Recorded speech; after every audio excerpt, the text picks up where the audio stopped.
take highest level escalation from the company. Okay, folks, I want to call our meeting to order. I want to welcome those of you in the hall and those who will view this either tonight or at a later date to our Select Board meeting. Today is Tuesday, September 13th, 2022. The hour is 7 p.m. And I'd like to invite everyone to please rise and join us in the Pledge of Allegiance.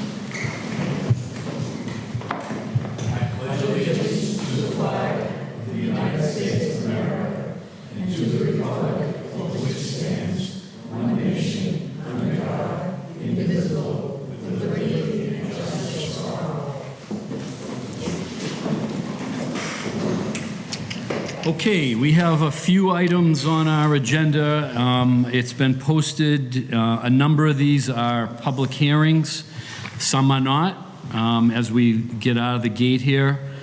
So we will take these in the order they were posted. 7 p.m. involves a one-day liquor license and entertainment license request from Strongwater Farm. This is a public hearing. I'd invite, is there a representative from Strongwater present? And if so, just come forward. Grab a seat there. Thank you and welcome. And before we turn to you, I'd like to ask if my colleagues, one of them would offer a motion to waive the notice of So moved, Mr. Chairman. hearing. And we have a motion made and a second. All those in favor, please signify by saying aye. Aye. Any opposed? And the chair will vote aye as well, making that unanimous. So if you wouldn't mind, just introduce yourself. Sure. My name is Maria Antonioni. I'm the Executive Director at Strongwater Farm. Thank you and welcome. Thank you. So maybe just briefly, can you give us a description of what you're trying to accomplish here and what you're asking the board to do? Sure. So Strongwater Farm is a 501c3 nonprofit that specializes in individuals with emotional, cognitive, and physical disabilities. We service veterans in the community as well as elderly, children, and school districts. So what we're trying to do here is to really, it's a fundraiser. We want to bring as many people out to the property and be aware of the services that we provide to everybody. So that was the major intent. So we're out to have a good time, family-friendly, fun day.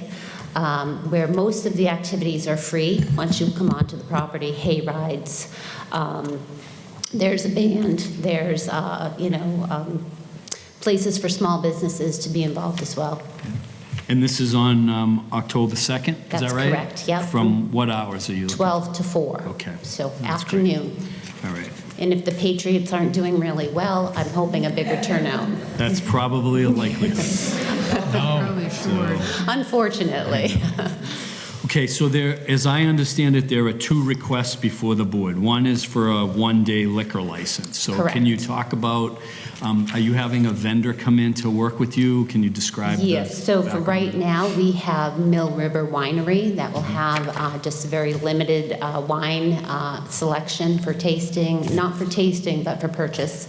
And they have all of their employees with their certifications to be able to serve. We also are working with Essex Brewery, who have been part of our event for now 3 years. Okay. All right. And they Hopefully, Treehouse will want to be part of our event next year. There you go. And they provide the staff that serves? Correct. Is that They right? have all their certifications as well, and their insurance. Okay. And then the other aspect of what you're asking for is an entertainment license for that particular day. So can you just give us some details? Sure. on We that? have music by Corey Mom, which does a cover country band. So just one entertainer, and that's all. We're hoping one of our volunteers would open with the Star Spangled Banner.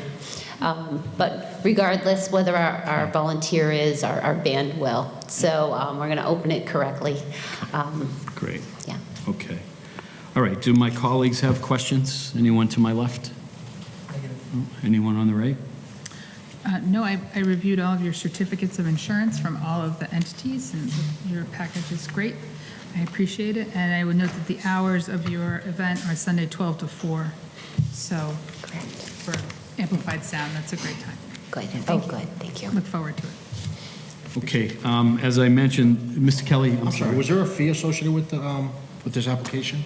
I think it was waived. It was waived, right? all right, It very was good. waived. You beat me to it, very good. Yep, yep. Thank you. So, okay, so this is a public hearing, so I'd be remiss if I didn't ask anyone in this room if they have comments or questions, concerns about this particular application. Please stand up. No? Everybody's good? All right. So, if there's no other questions from my colleagues, I'll ask for a motion to close the public hearing. Second. Is there a second? All those in favor, please signify by saying aye. Aye. Any opposed? Chair votes aye as well. May I ask a motion, for a motion to approve the one-day liquor license? So moved. Okay, I have a motion made and a second. All those in favor, please signify by saying aye. Aye. Any opposed? Chair will vote aye as well. And then may I have a motion to approve the request for the one-day entertainment license? So moved. A Second. motion made and a second. All those in favor, please signify by saying aye. Aye. Any opposed? Chair votes aye as well, so that would be unanimous. So congratulations, thank you. Thank Good luck you. with that. Thank you very much. All right, appreciate all the work in getting this together for us. Visit as our well. website for more information. I hope to see you all there. All right, Bring your family and friends. good for you. Thank you.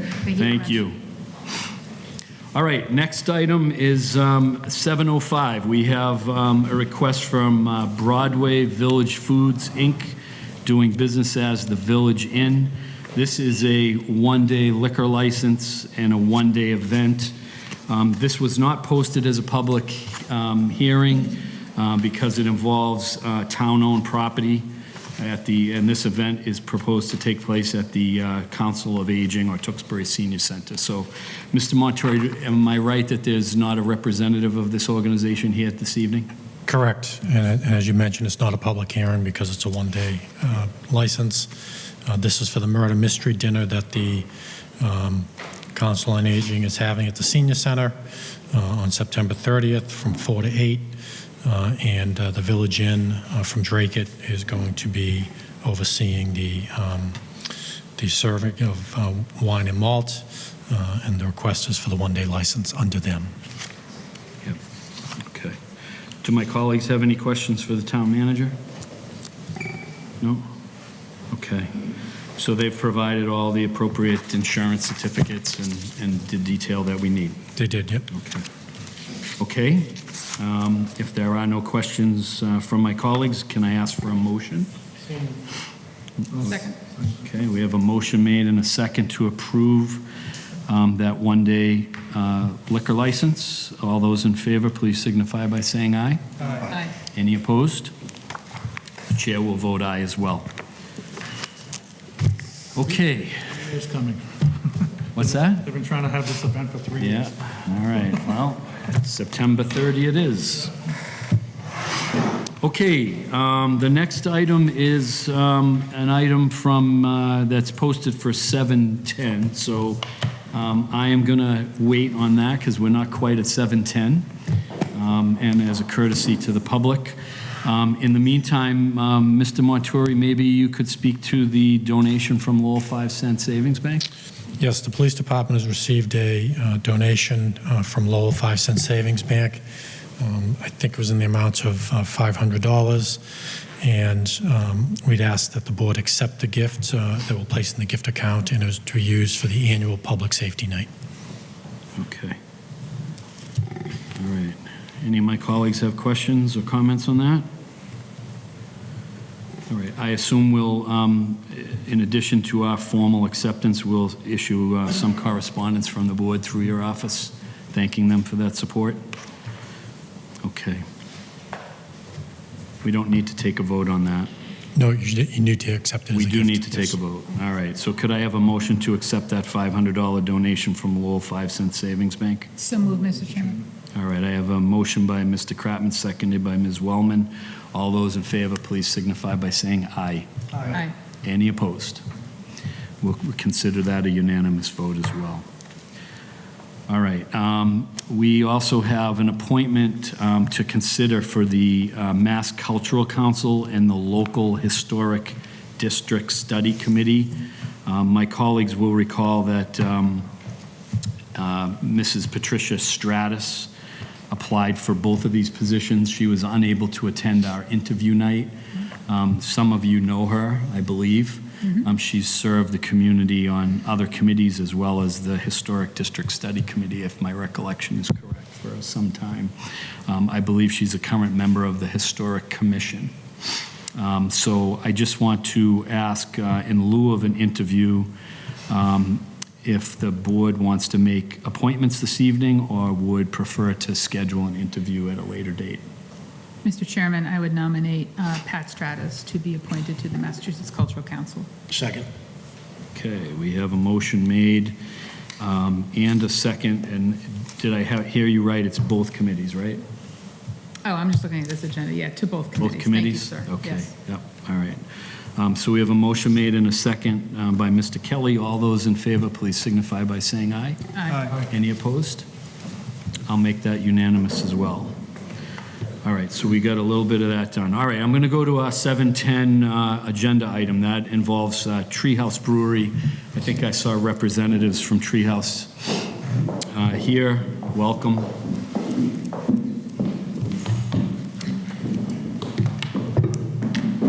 So this matter involves three separate requests, and I'm going to ask my colleagues in a moment to offer a motion to waive the reading of the hearing notices just to save a few minutes. But I want to, for the benefit of those in the room and those who may be watching, just describe the three things that we're going to be discussing.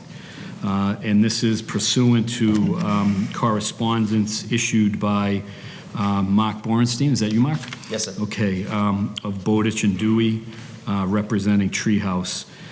The first question that's going to be placed before the board for consideration is an application for a farmer brewery pouring permit issued under Mass General Law, Chapter 38, Section 19C, subsection N. And that would be specifically designated within 466 square feet or foot area adjacent to the farmer brewery production area in the basement of the building on the property. That's item one. Item two is an application for farmer distillery pouring permit pursuant to Mass General Law, Chapter 138, Section 19E, subsection O, within 106 square foot area adjacent to farmer distillery production area in the basement of the building on the property. And the third request involves an application for alteration of the premises licensed under Mass General Law, Chapter 138, Section 19C, subsection N, to allow for the pouring of distilled spirits and malt beverages throughout the licensed premises pursuant to Mass General Law, Chapter 138, Section 19H. So we'll take those each individually. We're going to ask for some detail and a little more color around the specifics.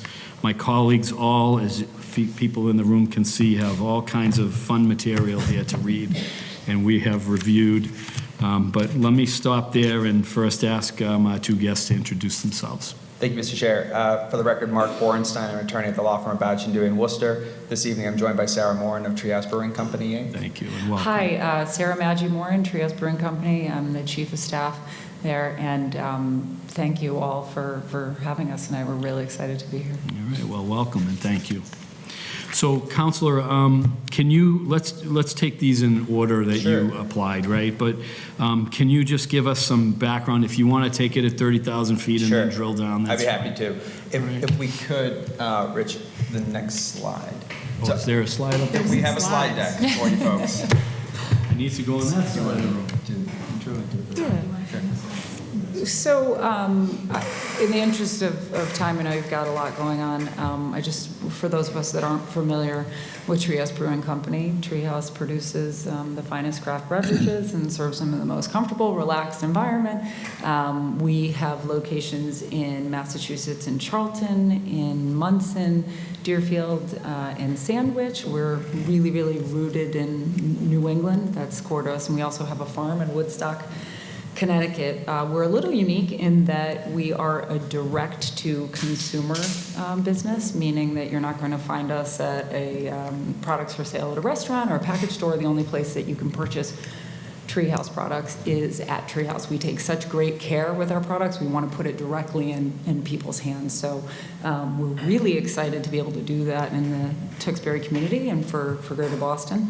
We're going to have beverages to go. If you've been by the site, we've been through the planning board already at producing a building, adding on to what was a salon for a beer to go business. We're going to be having a full service tap room in the main clubhouse business as well. And then we will, while I'm not prepared, we'll take up the time to talk about logistics of golf operations simply because we haven't gotten there yet. We will be operating a golf course. So with that, I will hand it over to my colleague.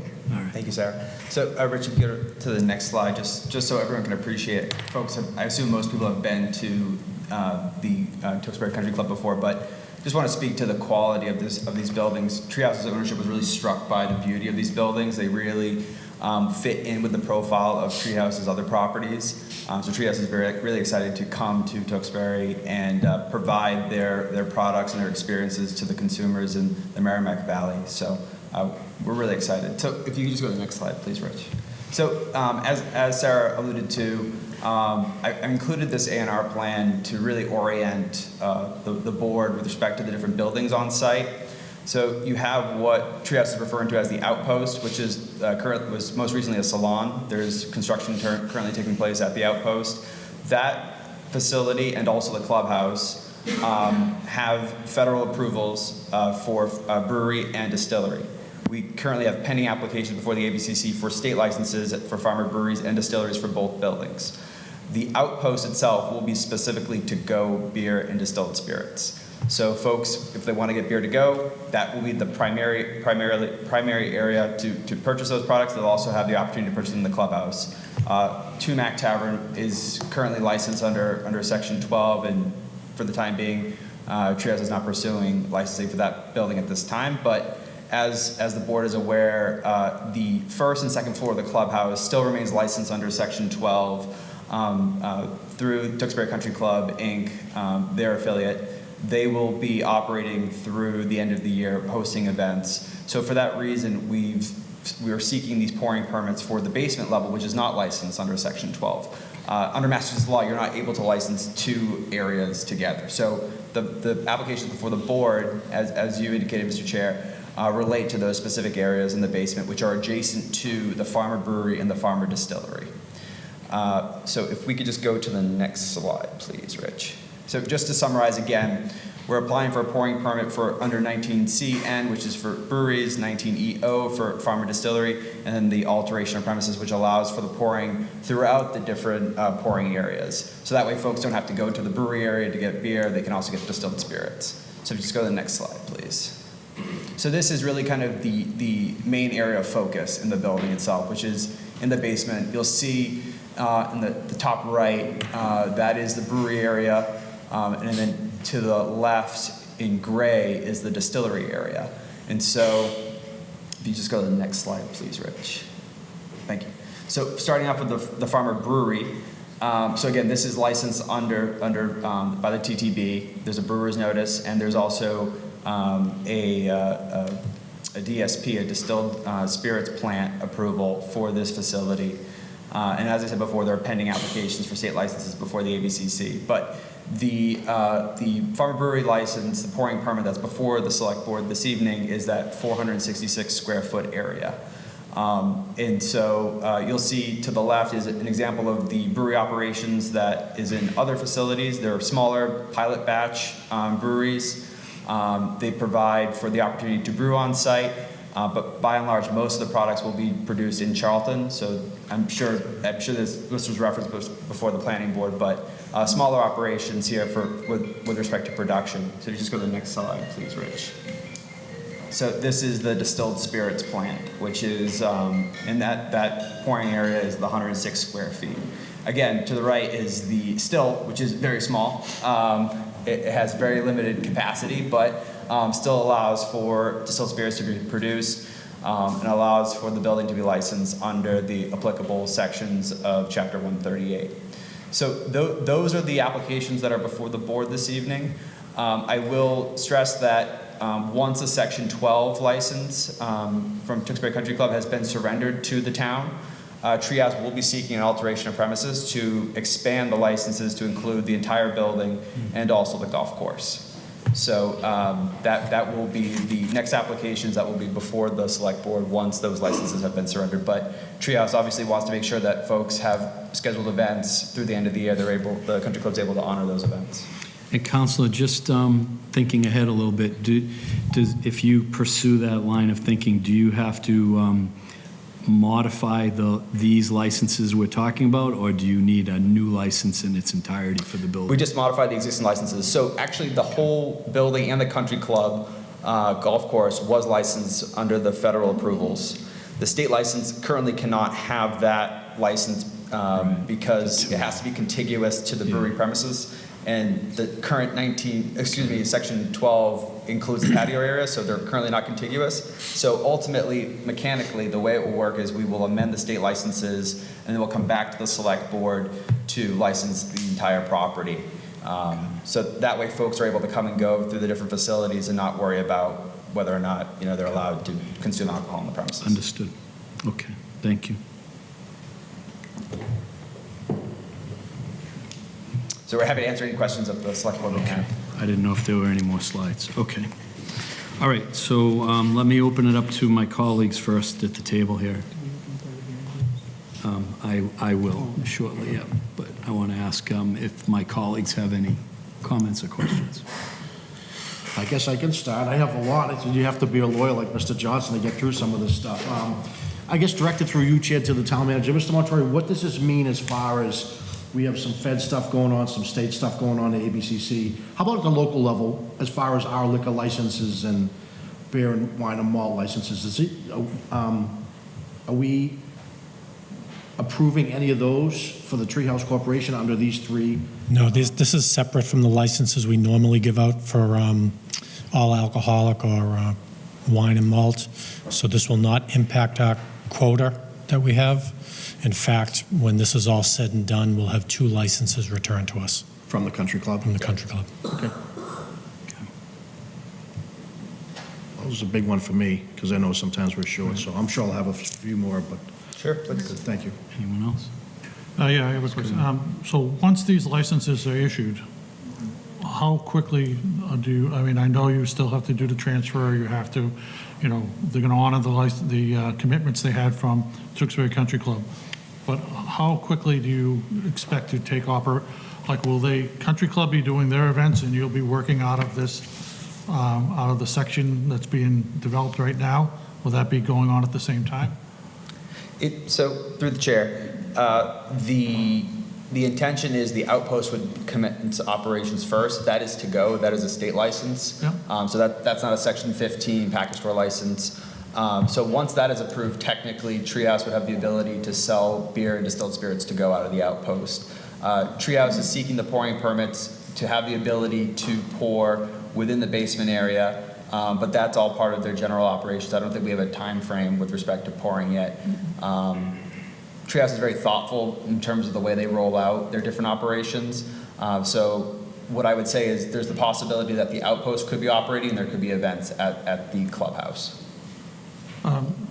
Mike, a lot of these issues are planning board issues, but as a resident, and we have a lot of people here that are interested in what's going on.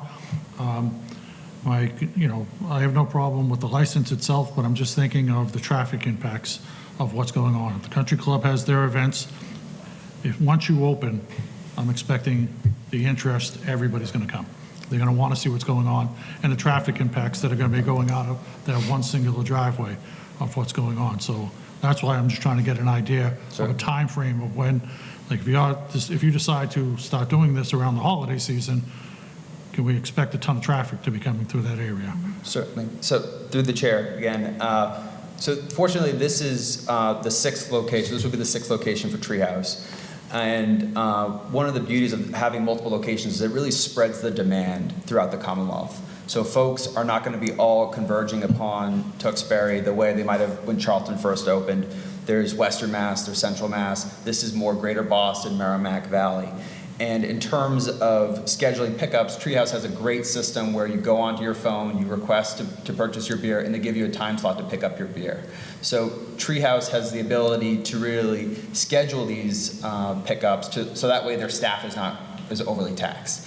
And we've heard similar concerns or questions raised in Deerfield and Sandwich, and ultimately that system has been great in terms of channeling the traffic through the site to make sure that the neighborhood is not negatively impacted and Treehouse's staff is able to service their clients the way they think they should be served. And I would add, I think, Rich, you're aware of this, but Tewksbury has received letters from town managers of both South Deerfield and Sandwich saying that we've met our commitments and they've had no problems with that.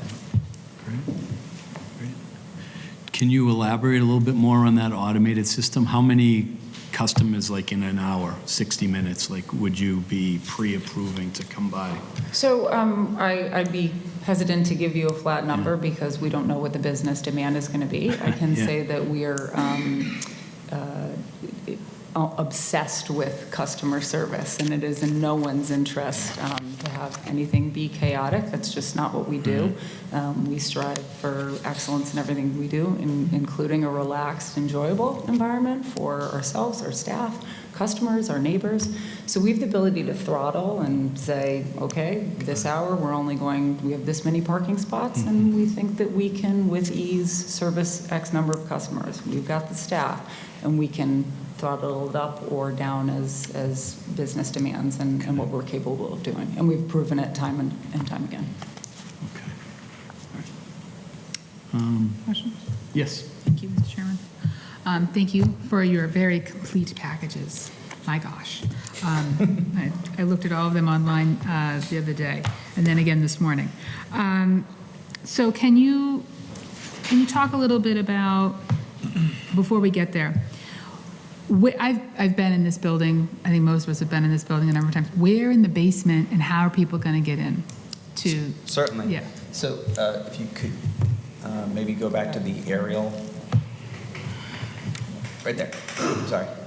So off the parking lot, there are double doors that lead to that loading area. And so folks will be able to enter that area Over here? to the far left. Yep. Okay. And they'll enter and be able to walk through the hallway to the respective areas. What's there now, the kitchen? I beg your pardon? What's there right now, the kitchen? There's a hallway that goes straight through. Oh, so Well, is this So some of the they'll go alteration? down the ramp, is that what you're describing? Down the ramp? You can go down the ramp. There's also an elevator that goes down to that level. So through the chair, these areas are the architectural drawings for what the final build-out will look like. Okay. So the left side is what's kind of closest to the tavern right now? To Is the that to correct? Mac. Yeah, okay. All right, that helps me. Thank you very much. Certainly. I appreciate that. Approximately how many customers do you think you can serve in each area? So through the chair, I believe there are recommended occupancy numbers stated in the application. There are limited areas. Truly, this is more so having the pouring permits for the building itself and Okay. then seek the alteration later. So it's really, Okay. in order for Treehouse to move forward with the project in earnest, they need to have their permits in hand. Okay. So this is really to get the pouring permits, and then once we seek the alteration of premises, we'll be able to give you a fuller perspective of golf course, patio areas, first and second So floor. you aren't looking to actually serve people right now with these licenses? So through the chair, it's possible that Treehouse may want to open their doors and offer some pilot brew to some folks that might want to come by. They might want to invite people who have never had their product before on a limited basis, but they're going to be seeking to pour in earnest once they have the first and second floor. Okay, all right, thank you. I appreciate the distinction. All right, I have no further questions. Okay, as I said in my opening comments, this is a public hearing. We have notices on all of those, and I just want to be clear for the record, I don't think I took a vote to waive the reading, so I'm going to ask if my colleagues will make a motion, or one of them will make a motion to waive the reading of the 3 independent hearing notices. So moved, Mr. Chairman. Okay, all right, we have a motion made and a second. All those in favor, please signify by saying aye. Aye. Any opposed? And my apologies for being delinquent on that. All right, so the reason I did that is this is a public hearing, and it's my impression that there are a number of you here that at least wanted to hear what was being discussed. This is your opportunity now to ask questions or register any concerns. What I'd ask you to do is stand to that podium. You might have to pull that microphone down a little bit. I ask you to speak very clearly into the microphone so that folks at home that are paying attention can hear what you say. And if you would start with your name and address, I'd appreciate it. And what I would ask you to do is be right to the point, right? Tell us what you're concerned about, what your question is, and we'll ask representatives from Treehouse to help us answer those. Or if the town manager needs to be engaged, we'll ask him to answer, okay? So is anyone, sir, if you want to go first, just go to that microphone for me. Thank you and welcome. Good evening. My name is George Taylor. I live at 24 Eagle Drive. I'm at the condo building.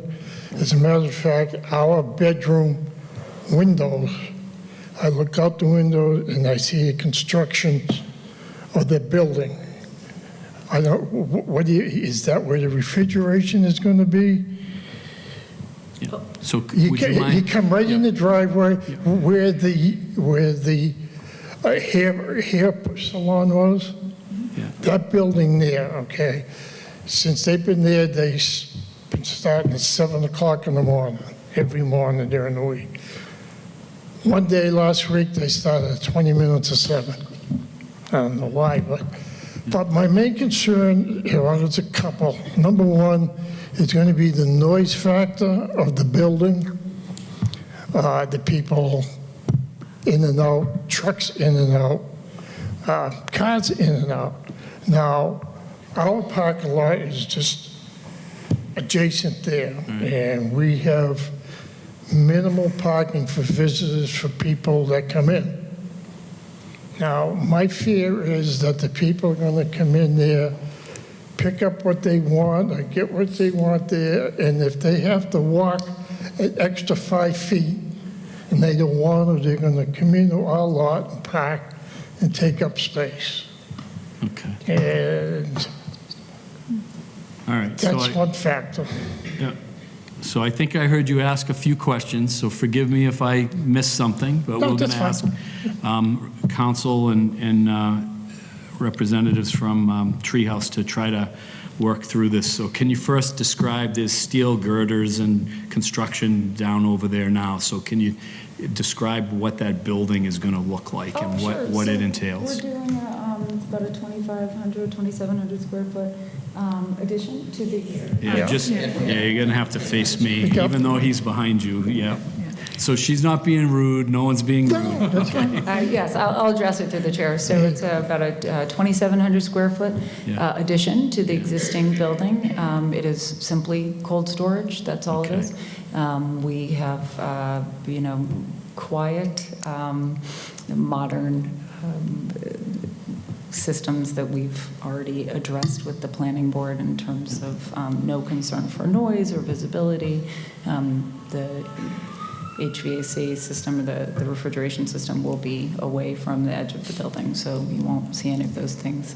Most of these things we've addressed at planning board, but ultimately I would say that we are incredibly invested in being good neighbors, as we are in our other communities. We are here to serve the Tewksbury community. So. Yeah, okay. And then I know there was some concern registered, and forgive me, I'm paraphrasing, but there's a parking lot associated with the current country club, and there's also parking associated with the condominium development. So what kind of assurances can you offer around restrictive parking or designated parking so that they're not infringed upon? Sure. I can't speak to the condo association and what they have, but we will fully support any signage that would make a clear delineation between the condos parking and Treehouse Brewing Company's parking.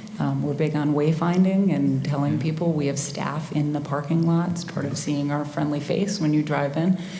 So we fully expect controlled, calm, easy operations there. And where we open our beer to go, which is not the matter that's before the select board today, but when we do that, we have designated specific parking spots for that are away from events and golf.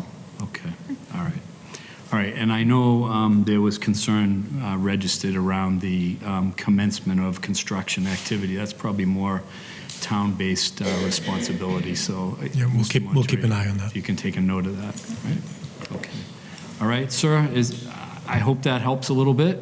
Right, now, just one other question. Now, that refrigeration unit's going to be there now. There's not going to be any humming sounds coming from there at any time? I don't know, but I think I heard that it's state-of-the-art, and I believe they're trying to accommodate as low noise as possible, but you heard what the answer was. I guess our windows are right there, Yep, so we'll catch everything. yep. All right, thank you very much, sir. Thank you. Sir? Hi, I'm Bob McGuire from 36 Fairway Drive, Welcome. Eagles Landing. And getting out of Eagles Landing, as you take the left, there's always traffic on Livingston Street. And the light, if you hit the light, you're there for 4 or 5 minutes. And when it turns green, it only lets 4 or 5 cars through. So there's going to be some backup there. Yeah. And it'll be hard for us to get out.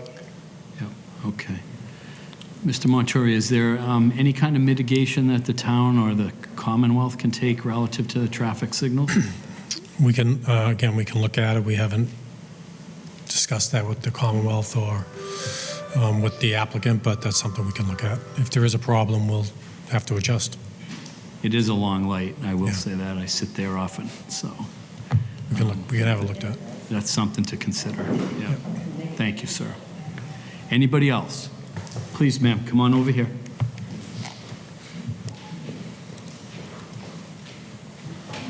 Welcome. Hi, Sherry Dotton, number 12 Eagle Drive. Excuse me. And I was wondering, my bedroom windows face actually out into where the driveway is going to be. And so far, I'd just like to know what are going to be your operating hours? Yeah. So through the chair, that's actually a great question because that's not specifically spelled out in the application. We would respectfully request hours of 10 a.m. to 11 p.m.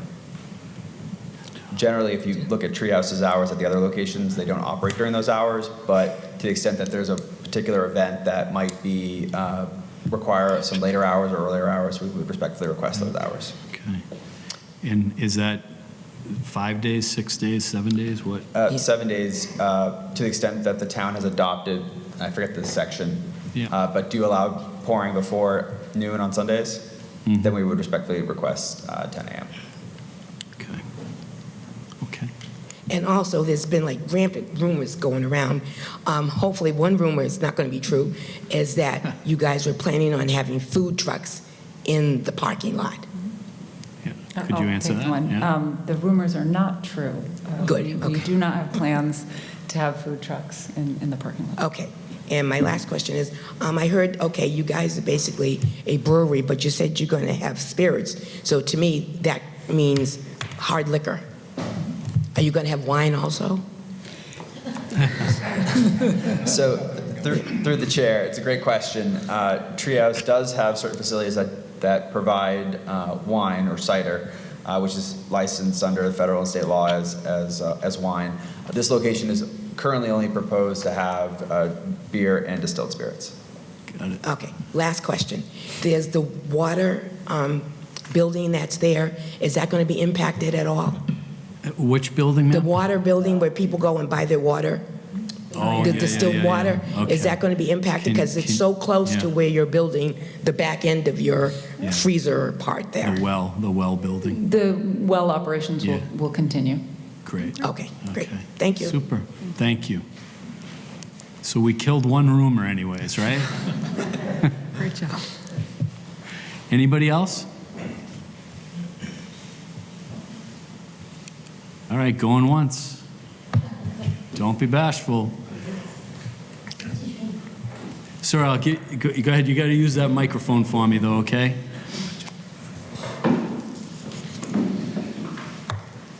Just one question. She said that the hours of operation are going to be from 10 a.m. to 11 p.m. at night? That's The- correct. Correct. Well, the country club, their license was only until 10 p.m. at night. Right. Yep. So that's something for the board to consider. That's what they've requested. Yeah, I mean, 11 o'clock, I mean, we're not spring chickens living there. It's a retired place, and a lot of us go to bed early. Yeah. And I've heard noises in the past from the country club from past parties. And I can't imagine what it's going to be like at 11 o'clock at a brewery. Okay. I would recommend amending that time. Thank you. Thank you. Okay. Anybody else? All right, I'm going to ask for a motion to close the public hearing. So moved. We have a motion made and we have a second. All those in favor, please signify by saying aye. Aye. Any opposed? Chair votes aye as well. So that would bring us to the board's deliberation on the three separate requests.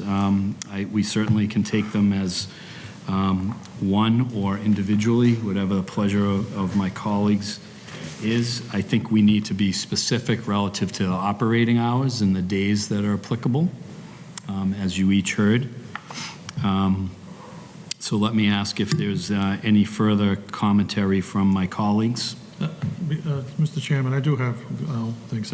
So, through the chair to the town manager, once these licenses are issued, I know they're still working through the planning board, going through what they need to do, but once these licenses are issued, is there anything else they have to get through the planning board for approval, or can these licenses are available, they could start serving? I mean, I know they're still under construction, but could they serve next month and start going out there? Because my concern is that, and it was brought up by one of the residents that came in, is that you mentioned that a lot of the deliveries will be coming from the Charlton facility. So the truck traffic of coming through, of what may be coming through for deliveries. I understand you say, you can schedule things like that, but whenever anything opens that's new, it's exciting, people are going to come. So I know you're going to get traffic impacts, and I just want an assurance that we're going to be, the town is going to be made aware and initial things of anytime something's going to begin. So we have an advance notice that we're having a grand opening on this day. I would like some coordination through our police department to let them aware of what's going on. If there's any recommendations from our police department to help with any grand opening or anything like that may happen, I want that to be taken under consideration, because it's just, I don't know what else they need to get from the planning board, but if we're the last say here and we're issuing a license and they can start next month, we have another business that's across the street, it's a whole mall, and they're going to be getting holiday traffic as well. And your driveway is almost parallel to where they may be. My understanding is there isn't going to be any alterations to your driveway whatsoever. There's no changes. They're going to continue using that. So, through the chair, the driveway matter and anything related to traffic, it's my understanding was addressed through the planning board. Treehouse engaged a traffic engineer, is that correct? And that those matters were addressed before that board. I will say that Treehouse has historically given advance notice to the municipalities one of the great things about Treehouse is kind of the excitement of opening. They kind of do it through social media. It might be a kind of silent opening, but certainly Treehouse would notify the town to let them know that it's going to commence, so that way the town officials and the police department are aware. So we'll certainly provide advance notice related to the commencement of operations. Now, I'm not trying to, I mean, I'm excited as everyone else is of a new business opening in town, but I know a lot of people that sit in this audience may not be as excited because they're going to want to get in and out of their driveway while this is happening. So, yes, it's great. We have a new business coming to town, but we also have to be cognizant of, people trying to get in and out of their homes, especially around the holiday season. We got winter coming, some roads going to be plowed and things like that, and they're going to be getting in and out, and that traffic signal may be busy. So as long as we have enough notice and the board is aware, that's all I'm asking for. Certainly. Thank you, Mr. Chair. All right. Mr. Chairman, I have a question. Ms. Wellman? Thank you. Through you, Mr. Chairman, to our guests. In all of your other locations, are you as close to residential property as you are in this location? And what's that relationship like? I'll go ahead and take this. Our Sandwich location, we are quite close to residential property. We're also on a coastal dune. I've been to the Sandwich Our location. neighbors are very much in nature, which is lovely. And, we take great care of the environment, both, from where we are on the coastal dune and the natural elements, but also with our neighbors there. So I would say that is more densely populated than what we have here. But yeah, we've enjoyed neighbors, and we have a lot of commercial neighbors. In Charlton and South Deerfield, we have the Yankee Candle is our neighbor across from there. So we have great relationships with our neighbors. Okay. I've been to the Sandwich location, and there's a lot of single-family homes in that area right there. And so I appreciate your answers, and I look forward to a very good, positive relationship between Treehouse and the condo association next door. So As do we. yeah, I see that, and I appreciate that. Thank you. Thank you, Mr. Chairman. Mr. Chairman, maybe a couple more Kelly. quick ones. Yeah. For the other facilities, what are typically your hours of operation for the other facilities? It varies on the location, but we are permitted for the same hours that we have requested for you. In Sandwich, we do not do entertainment outside after 10 p.m. Okay. That was the caveat there. And I don't want to hop on a point, but the resident brought up a great point. In all fairness to you, when you pull out of the country club, that light is brutal after football games. So do you have higher traffic safety officers? Would you potentially explore that for grand openings? Because it's probably in your best interest as a business to mitigate traffic coming in and out. Because to the resident's point, that is brutal outside of your business going into the facility. Certainly. So I think Treehouse has historically worked with the town and law enforcement. So Charlton, for example, there's a big push on 4th of July weekend. People seem to just converge upon Charlton to get their beer and go to their barbecues. And Treehouse, in those limited instances, have potentially had a traffic detail there. As Sarah indicated earlier, Treehouse does a great job of throttling traffic. So folks can't just show up and start ordering beer if Treehouse implements this particular system. Over time, that might change if they find that business is not as robust as they initially thought in terms of certain hours. They might allow people to come in. I think that's the case in Sandwich as well.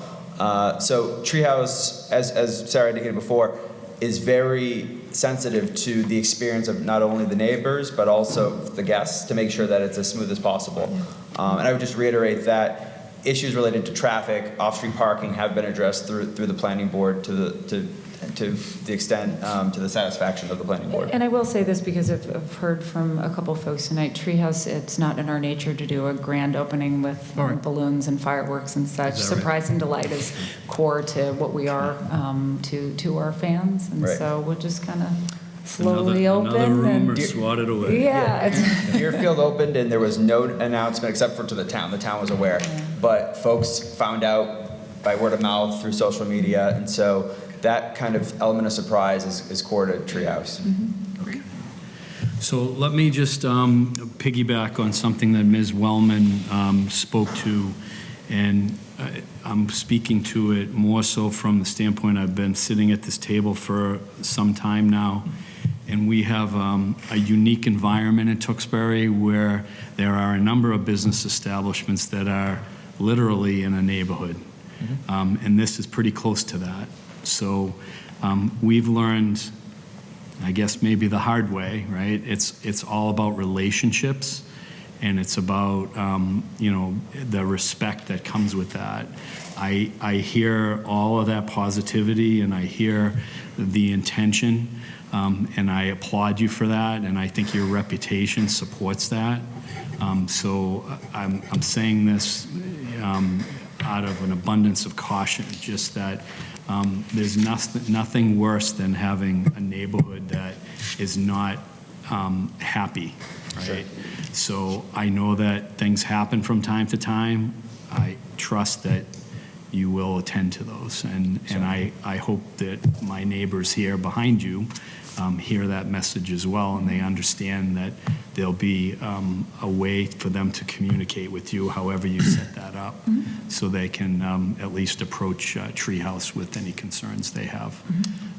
So I would appreciate that on their behalf, because as a steward of the community, I think that's important. Certainly. And then the second is a question I have. I may have misheard, but I want to make sure.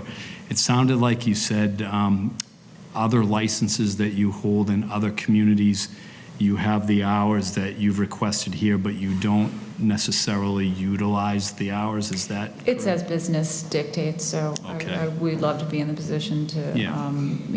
serve people as often as they Right. would like, but Yeah. it's also, we are spreading across the state now, and so I couldn't say we're hard and set, but what we do stick to is our permitted hours. That's not anything Yeah. we've ever compromised, so. Okay, I'm just thinking about it in the other opposite direction of lesser hours, but I appreciate the question and the answer to the question. Okay, so we closed this hearing about 15 minutes ago, but, so what's the pleasure of my colleagues? Do you want to take this in one vote or in three separate votes? Let me ask that question first. One vote? I'm comfortable with one vote. Okay. All right, so I would Mr. Chair. ask who... If I may, who- just Oh, go ahead, respectfully, Counselor. if you could just, if you take it as one item, if you could approve them in the order that they're listed in the letter, just because it's important that the Section 19H approval comes after the brewery and the distillery. You got it. But just so, for purposes of the record, if the ABCC were to ask, I it's see. important that it go in that All right, order. all right, so we'll follow that order. I appreciate Okay. it. So just for clarity, we'll take them individually, just so that the record's clear on that. All right, and what I would ask my colleagues to do is please be specific around the operating hours that are being requested, so that the minutes of this meeting will be clear. So with respect to the application for farmer brewery pouring permit under Section 19C subsection N within the 466 square feet, do we have a motion? Mr. Chairman, I'll make a motion to approve the pouring permit for the hours of 10 a.m. to 11 p.m., 7 days a week. All right, do we have a second on that? Second. All right, we have a motion made and a second. All those in favor, please signify by saying aye. Aye. Any opposed? I'm going to vote in the affirmative as well. The second is an application for a farmer distillery pouring permit under Section 19E-O within the 106 square feet that was described earlier. Again, I'd ask for specificity on the motion. Motion to approve with the hours of 10 a.m. to 11 p.m., Sunday to Sunday, Second. 7 days a week. Okay, so we have a motion made and a second. All those in favor, please signify by saying aye. Aye. Any opposed? I will vote in the affirmative as well. And that brings us to the last request, which is the alteration of premises under Section 19CN.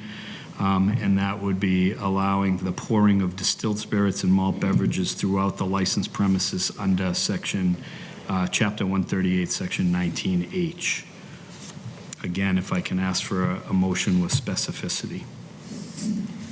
Mr. Chairman, I make a motion to approve the alteration of premises from 10 a.m. Do we need to, we don't need hours on this one. Yeah, you technically don't need hours, but you could provide the hours. I mean, it's going to be consistent with their other premises, so. This is not a pouring license. It's not a pouring, it's an alteration. Yeah, Yep. so I don't think we need hours there. So you have a motion to approve? Yes, sir. So moved. We have a second? Yep, second. All right, all those in favor, please signify by saying aye. Aye. Any opposed? Chair votes aye as well. So those 3 votes will be recorded as 5-0 in favor. Welcome. Look forward to working with you. I know this is one more step in multiple that have to get done, but we appreciate your time this evening, and welcome to the town of Tewksbury. Thank you very all. much. Thank you Appreciate all. your time.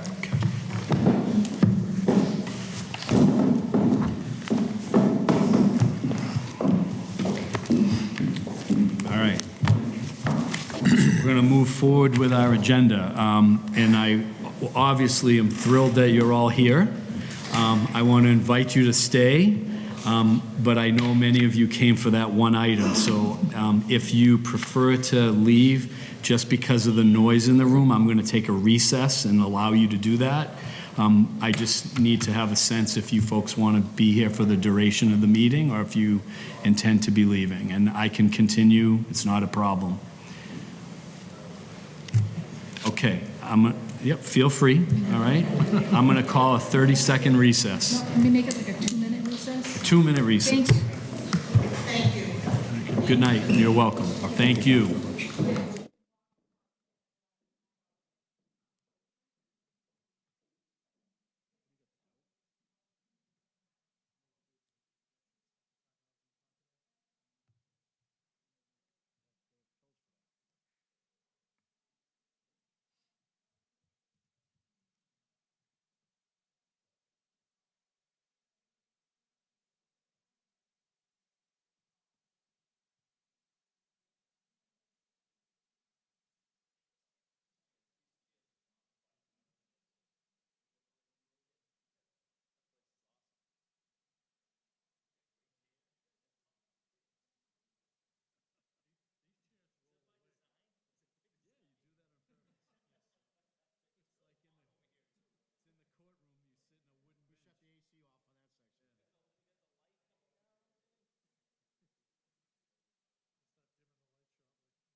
All set. Okay, thank you for that brief recess. I appreciate it. I'm going to move to the next item on our agenda, which is Bliss Point LLC, doing business as Bliss Point Meadery. They have a request for a liquor license to serve at the Tewksbury Community Market. And I believe Mr. Montori is going to speak to this as well. I will note in the application, they were looking for 3 dates, one of which has already passed. Yeah. So I assume we're not going to be dealing with that particular date this evening. So that leaves us with September 15 and September 29. Exactly. Mr. Montori, can you elaborate on this at all? Yes, so this is similar to the, we currently have a vendor at the community market with a similar license. This license is for just those 2 dates to sell wine at the community market. And again, it's a vendor that goes to other community markets throughout the area and the Commonwealth, and they just want to come for a 2-week period. Okay. All right, do any of my colleagues have questions on this? Just quickly, Mr. Chair, I think we already approved like the 1 day. Didn't they come in here before us before? That was for the community market? Yeah. That was someone different. This is a different vendor. Oh, Yep. There was a similar type. Similar type vendor, similar permit or license. We've had no issues. It's gone well all season, so we expect the same here. Okay, thank you. Okay.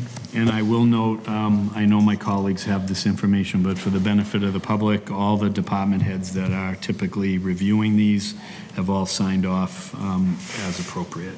So that having been said, are there any further questions? And if not, I'll entertain a motion. Mr. Chairman, I make a motion to approve the liquor license, the 1-day liquor license for 2 occasions on the 15th and the 29th of September for Bliss Point. We have a motion made and a second. All those in favor, please signify by saying aye. Aye. Any opposed? Chair votes aye as well. We'll make that unanimous. Keep our streak going tonight. Okay, we now have a tree removal hearing. And I believe my colleagues have a memo here dated 9/7 that speaks to this. Mr. Gilbert, welcome. Good evening. Could you give some background on this and the procedural history that's gone on so far? Yes. My name is Brian Gilbert. I'm the Director of Public Works. Good evening, everyone.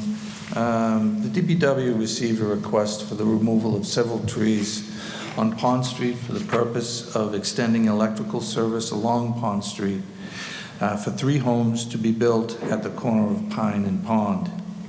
After review with National Grid's arborist, it was concluded that 3 trees would have to be removed, including 2 white pines and 1 red oak. The pine trees measured 25 inches at diameter breast height, which is about 4 feet above the ground level. 1 measured 25 and 1 measured 22. The red oak measures about 23 inches diameter breast height. The DPW also met with National Grid's construction division to evaluate the options to extend power from Pine Street rather than Pond Street. This option would require the removal of 3 pine trees and several smaller deciduous trees, including oak and locust, at the corner of Pine and Pond. In addition, due to the limitation, or better said, the restriction of National Grid, where they can't run wire over private property, and the curvature of the road at that location, installation would require pole braces and other guying methods. We felt that the first option was the better option due to the proximity of the adjacent woodland, which would be less evident and would eventually grow back in. So on July 28th, 2022, the DPW held a public shade tree hearing at the DPW at 10 a.m. Notification was consistent with Mass General Law, Chapter 87, Section 3. At the hearing, a written objection was provided by Tewksbury resident Mr. Mancini of 15 Kenneth Lane. Since objection has been made regarding the preservation of the tree, the selectmen must determine if the trees are to be removed. I do have a recommendation, but both the Mr. Mancini and the applicant are here, and you might want to hear from them first before you hear. Yep, I appreciate that. Okay, so let's start with the applicant. Is the applicant here? Sir, do you just come to that podium if you don't mind? Yeah. Neil Doran, manager of Forestry for National Grid. So Brian and I typically look at these jobs as best we can ahead of time. We're trying to remove the least amount of trees possible to provide electrical service for the new development that's going in. Brian and I had also taken a look. There are trees that are on town property behind. We determined we could trim these to try and leave as much forested cover on the street, but these 3 trees in particular, we just physically can't even get the wire past them. We'd actually be kind of going right through the center of them with the wire. So that's why we determined we needed to remove them, be able to provide power to the development that had been approved. Do you know how many homes are on the development offhand? There are 5 total. 2 are coming off Pine Street, I believe, and this would service 3 of them, the other 3. Okay, all right, Is that thank you. an A&R type development? Yep, Approval not required. got it. All right, thank you. Thank you, sir. All right, is Mr. Mancini here? Yep.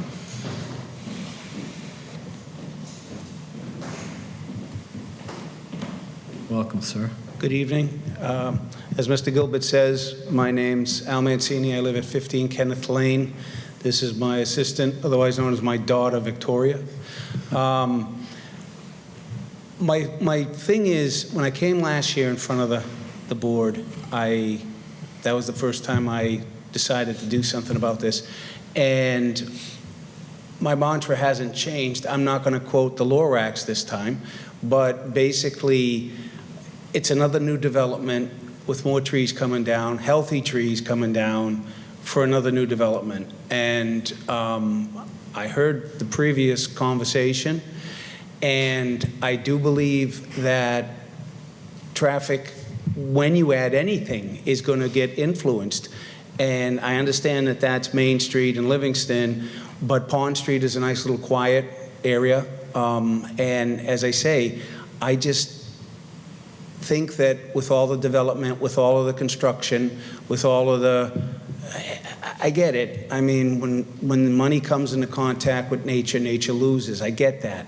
But I feel compelled to say something because I don't like what I see. And so I feel that sitting quietly isn't going to get the job done. So I'm going to say something, and I'm hoping someone's listening.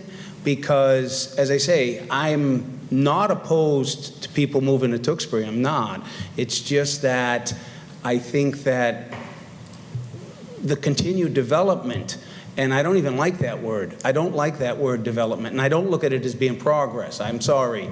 But I really think that I'm hoping enough is enough at some point in time soon that the construction will stop. I mean, I understand. It needs to take place. Stuff needs to be built. I get that. But as I said last time I was here, Dwight Evans could hit a construction site from anywhere in Tewksbury. He could stand still and throw a baseball and hit a construction site because there's so much construction. Now, I'm just saying, as a resident, when I moved in here 19 years ago, I moved in, it was 2 o'clock in the morning, and I was driving a 26-foot truck, stick, for the first time in over a decade. It wasn't a pretty sight. There was nobody on the road. It was nice and quiet, which is not, that's 19 years ago. I feel sorry for anybody who's lived here longer than that. But that was 19 years ago, and it was a completely different town. And now I'm just saying, it just keeps happening. It just keeps happening. It keeps happening. Everywhere you look, there's construction, there's construction, there's construction. I'm just hoping someday soon, in my lifetime, it's enough, let alone in her lifetime. So, I mean, that's basically what I got. I know Pond Street, nice quiet place. I drive down there sometimes for no apparent reason, just because I like the quiet and I like the trees. I'm just wondering, you know, and I appreciate what Mr. Gilbert is doing, but I just got to wonder, you know, do you foresee that at some point soon that the construction will stop? That's what I want to know. Yeah, we can't answer that here, sir. That's well beyond the scope of this hearing. No, I get And it. it's- I get it. it's- But I mean, in particular to the, what was it, a red oak and 2 white maple? I mean, you know, on the chopping block? I get it, but they're trees. To some people that doesn't matter, but it's just, to me it does. And that's why I wanted to come forward, because I like the trees in Tewksbury. I like the trees on my property. I'm the only one on my street with trees in his yard. Which begs the question, why do you move to a town if you don't like trees? That's all I'm saying. Thank you. Thank you. Okay. Okay. Okay. Anyone else? Mr. Gilbert, do you have a recommendation? I do. I'm not aware of any legal restriction that would deny a builder access to acquire electricity for his property. So I do believe that option 1 is the less intrusive, and I would recommend that the board approve as the removals as posted. I would say, though, I guess I'll be, I'm not sure if you're aware of the bylaw, but in the bylaw, it does say if a utility takes a tree out, they should put a tree back. Yeah. Somehow I just don't think that's fair when you're taking out big trees and you're getting, you know, something back. But I would say this is an A&R property. It didn't go through the planning board. If it had, they would have indicated that trees be planted every 50 feet. And they could be planted on the properties adjacent to where the trees are coming down.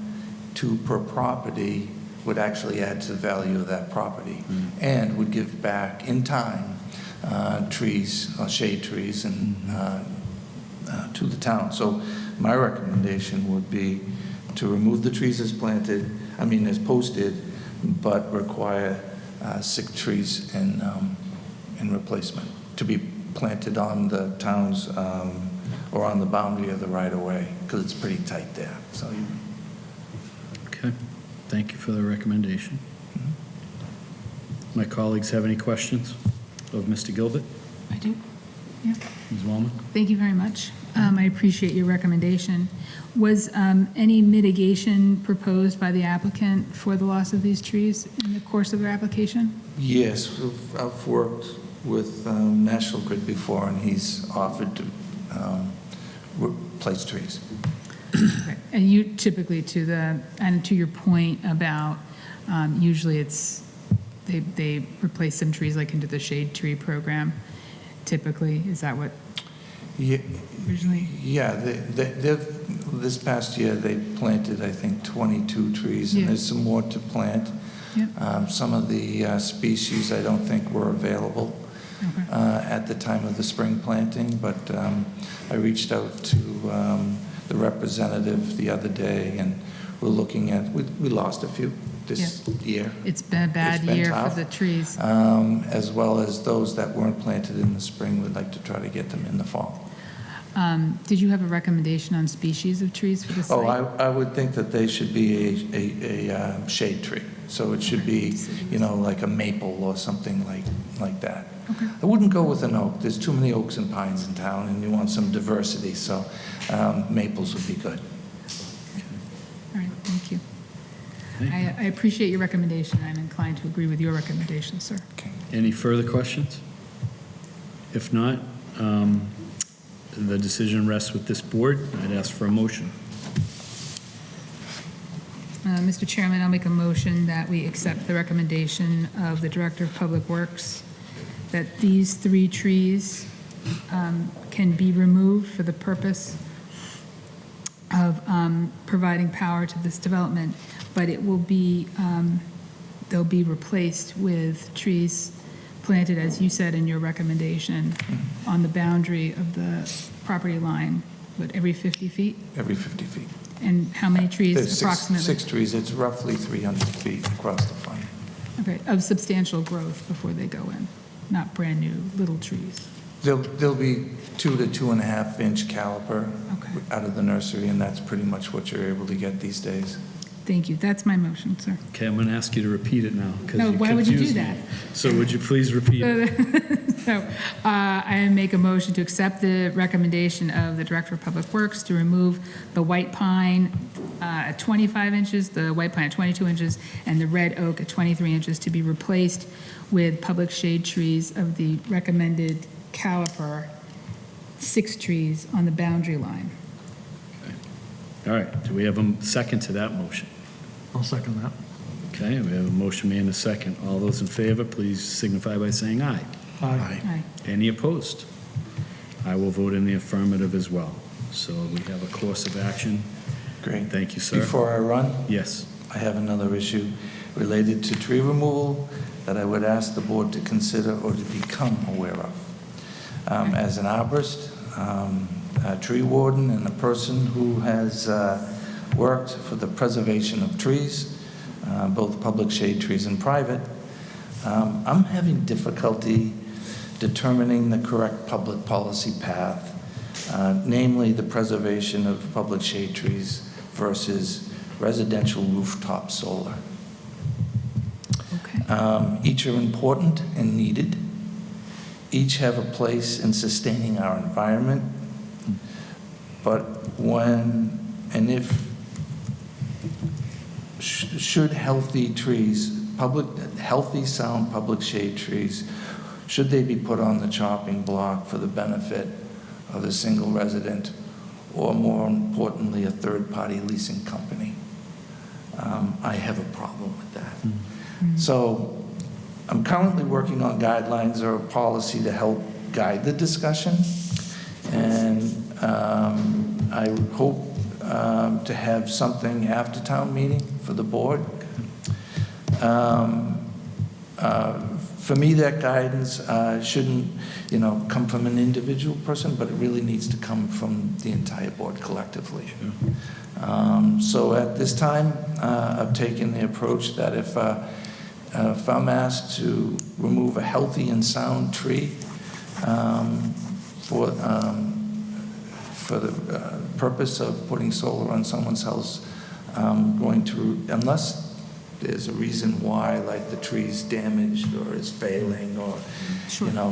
then I'm going to refuse to post it at this time until I think we have a better direction for that. And any aggrieved party can come to this board, I assume, right? Yeah, Yeah, absolutely. okay. It's a Okay. process. Yep. To the best of your knowledge, without maybe having researched this further, would that require a bylaw change, or is that a policy-level decision ultimately? Well, it does say in Chapter 87 that the tree warden can establish rules and regulations, and if approved by the selectmen, it has, and posted properly, it has, it becomes bylaw. I forget the language, but it has the effect of bylaw. So we'll explore that Right. further as I we... do think the right-of-way bylaw needs to change from this one-to-one, Yeah. removal of the Yeah. tree for, Yeah. replacement. All right. But anyway. Thank you. Thank you very much. I Yep, thank you appreciate for it. bringing that Mr. to our Goodwin. attention. We appreciate that. All right, that brings us to residents. Are there any residents who have any issues they want to bring to the board this evening? Okay, I don't see anyone rising, so I'm going to move forward. If I have my facts right, we are now on number 8 under new business, and that is a discussion on the committee size for the Tewksbury Diversity, Equity, Inclusion Advisory Committee. Yes, sir. And I think this was put on the agenda at the request of Ms. Wellman, who serves on that committee. So can you maybe enlighten the board members, and we'll take it from there? Yes, thank you very much, Mr. Chairman. So we currently have 8 active appointed members and 3 staff appointees that are non-voting. We had 2 members not renew. We had 1 member resign and 1 member not renew in June. So my request, the committee's request, is that rather than filling those 2 empty seats, we would enable the appointed seats to be voting seats. We do have town staff appointees on different committees that have voting. These particular staff members are faithful attendees. If they were able to vote, we would not have quorum issues. We've had a few quorum issues over the course of the year, which has slowed down some of our work. So the request is that the appointees are the appointee of the police chief, the appointee from the town manager, and the appointee from the superintendent of schools. Those members, their names are Kimberly O'Keefe, Matthew Page Shelton, and Karen Baker O'Brien. Okay. All right. So,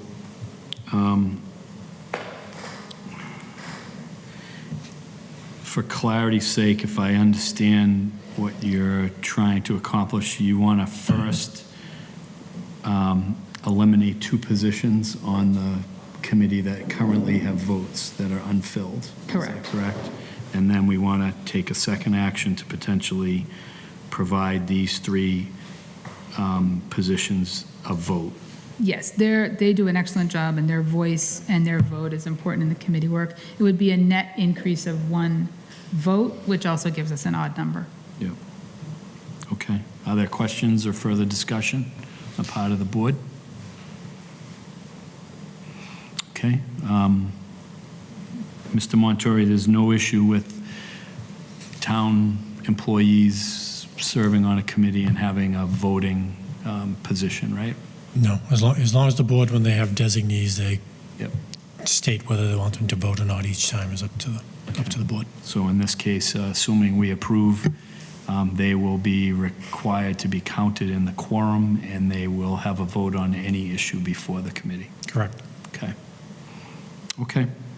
Do you want to offer a motion? Yes, Can we sir. take it in 2 parts? Yeah, Yeah. that was Thank my you. question. Thank you. So my request is that we reduce the size of the committee from 10 seats to 8 seats. So moved. Okay. Do we have a second? Oh, we have a motion made. I'm a sorry. second. And a second. So We'll do it. So move Ms. Wellman's vote. All those in favor, please signify by saying aye. Aye. Any opposed? I'll vote aye as well. So that's 5-0, and then you have a second motion? Yes, I would like to make the 3 positions that are appointed by town staff, the position that is appointed by the town manager, the police chief, and the position posted by the, appointed by the superintendent of schools, voting members of the Diversity, Equity, and Inclusion Advisory Committee.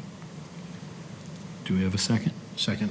Thank you, Mr. Kelly. All those in favor, please signify by saying aye. Aye. Any opposed? I will vote aye as well, so that's unanimous as well. Okay, so I think that addresses those concerns. Thank you very much. I No problem. appreciate the indulgence of the board. Okay. All right, next item is regulations pertaining to retail marijuana. We all have a draft copy of that material. Mr. Sadwick, you want to join us?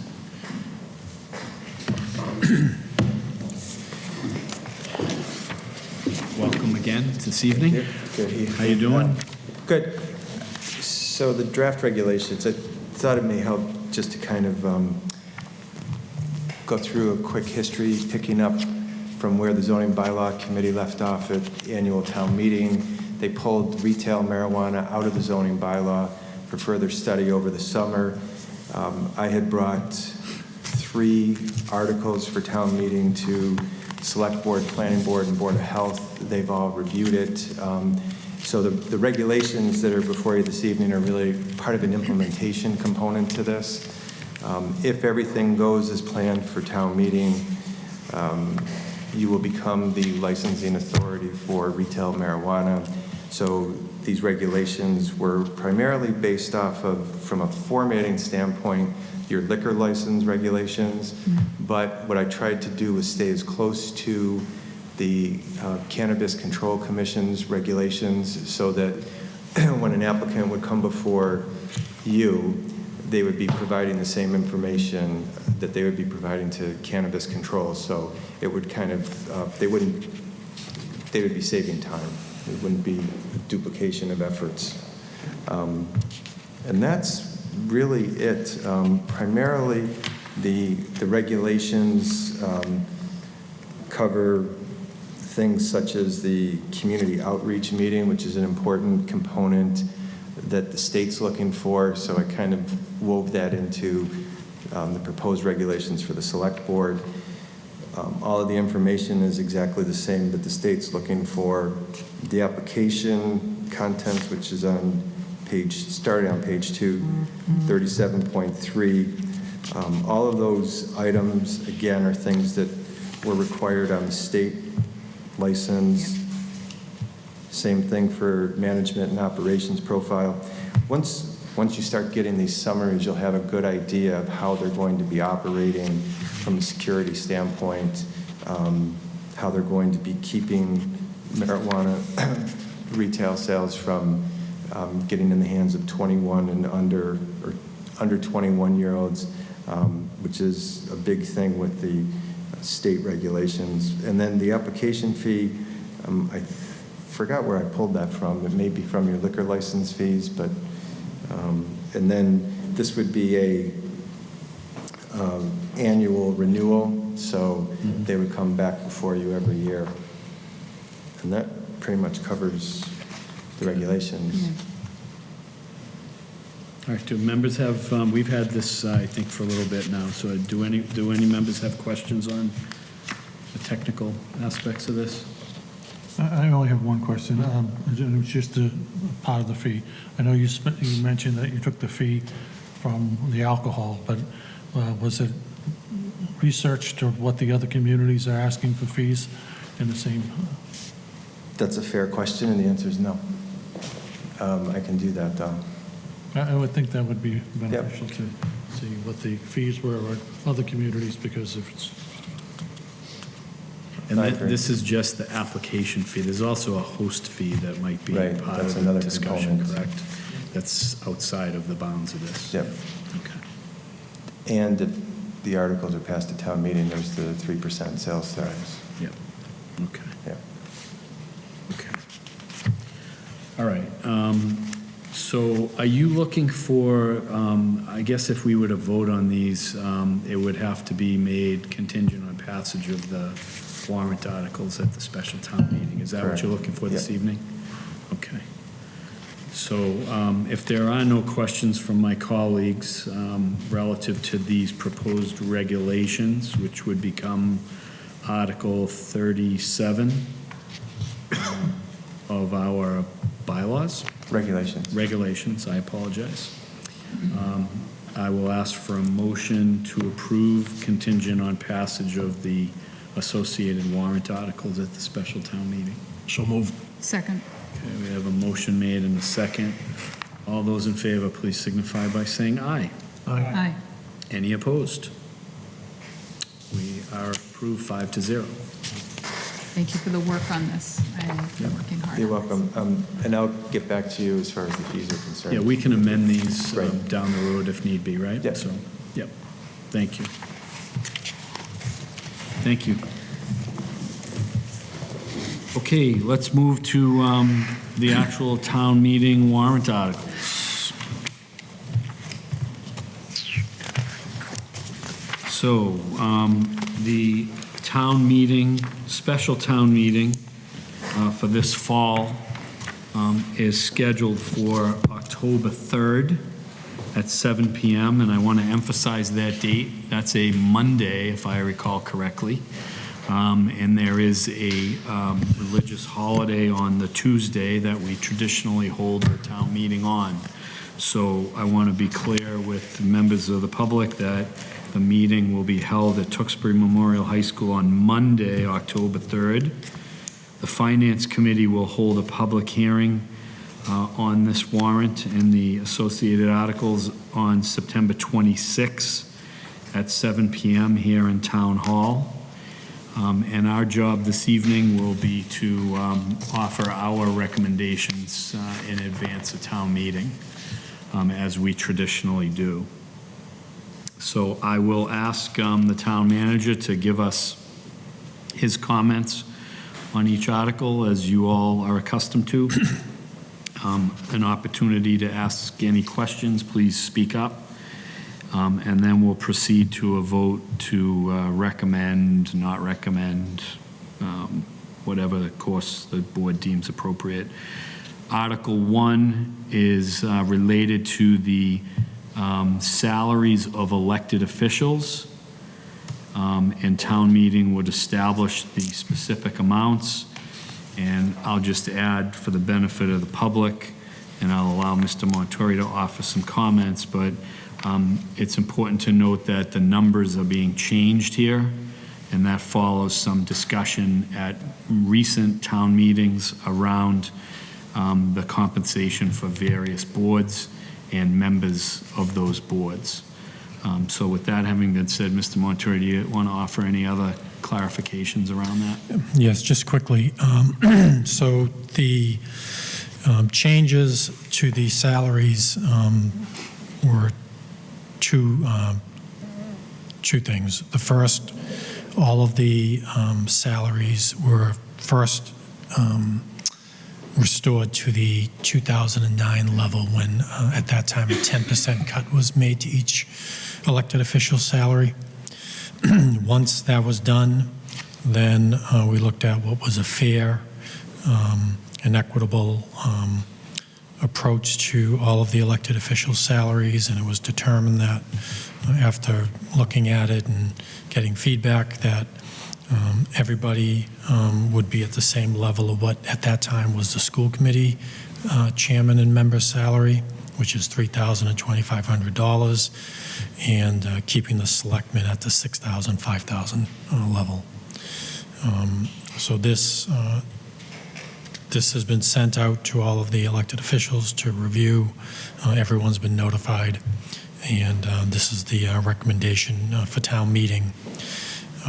And in Article 3, we're going to raise the additional funds in each of the budgets to pay for this increase. All right, any questions from my colleagues on this particular item? I'll just offer just some comments, Mr. Johnson. Sure. So I did bring this to the attention. It really came to light after looking, remember the whole planning board had 3 years versus 5 years, and I wasn't really overly concerned with the years, more so the salaries, especially with the Board of Health, the moderator, and the planning board. You can see the discrepancies there of what they were paid as to what we're going to recommend. But my only question was, I wasn't looking for the select board to get an increase.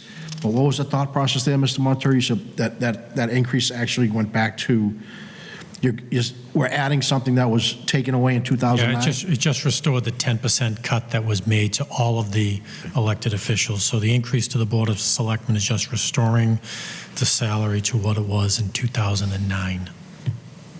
Okay. All right, and I gave you my intention is to look at it. I did believe in more of the peanut butter approach here, so I'm very happy for the Board of Health and Planning Board. I think they deserve it, and the moderator. But I could see potentially residents saying, why the jump in Select Board to the 6K, so. Okay. Okay, thanks. Any other comments? And if not, in the interest of moving further into the warrant, can I have a motion from someone? Mr. Chairman, I make a motion to recommend adoption of Article 1. Okay, we have a motion to recommend adoption. Do we have a second? I'll second that. Motion made and a second. All those in favor, please signify by saying aye. Aye. Any opposed? I will vote in the affirmative as well. Okay, Article 2. These are late bills. Actually, a fairly significant amount this year. They require town meeting approval because of the date involved. The total sum is $126,041.35. The warrant article delineates those, 5 bills and what they're for. Mr. Montori, do you want to speak further on that? Yes, thank you, Mr. Chairman. So before we go into Article 2, and I just want to give a quick overview of the financing of all of the articles from a raise and appropriate standpoint. Okay. The additional funding that we have available for both Article 2 and 3 come from additional revenue that the town will have. The first area that we had an increase in revenue is in state aid. State aid came in higher than the projection that I brought forward at town meeting in May. The additional state aid that we have an increase based on the state budget is $730,115.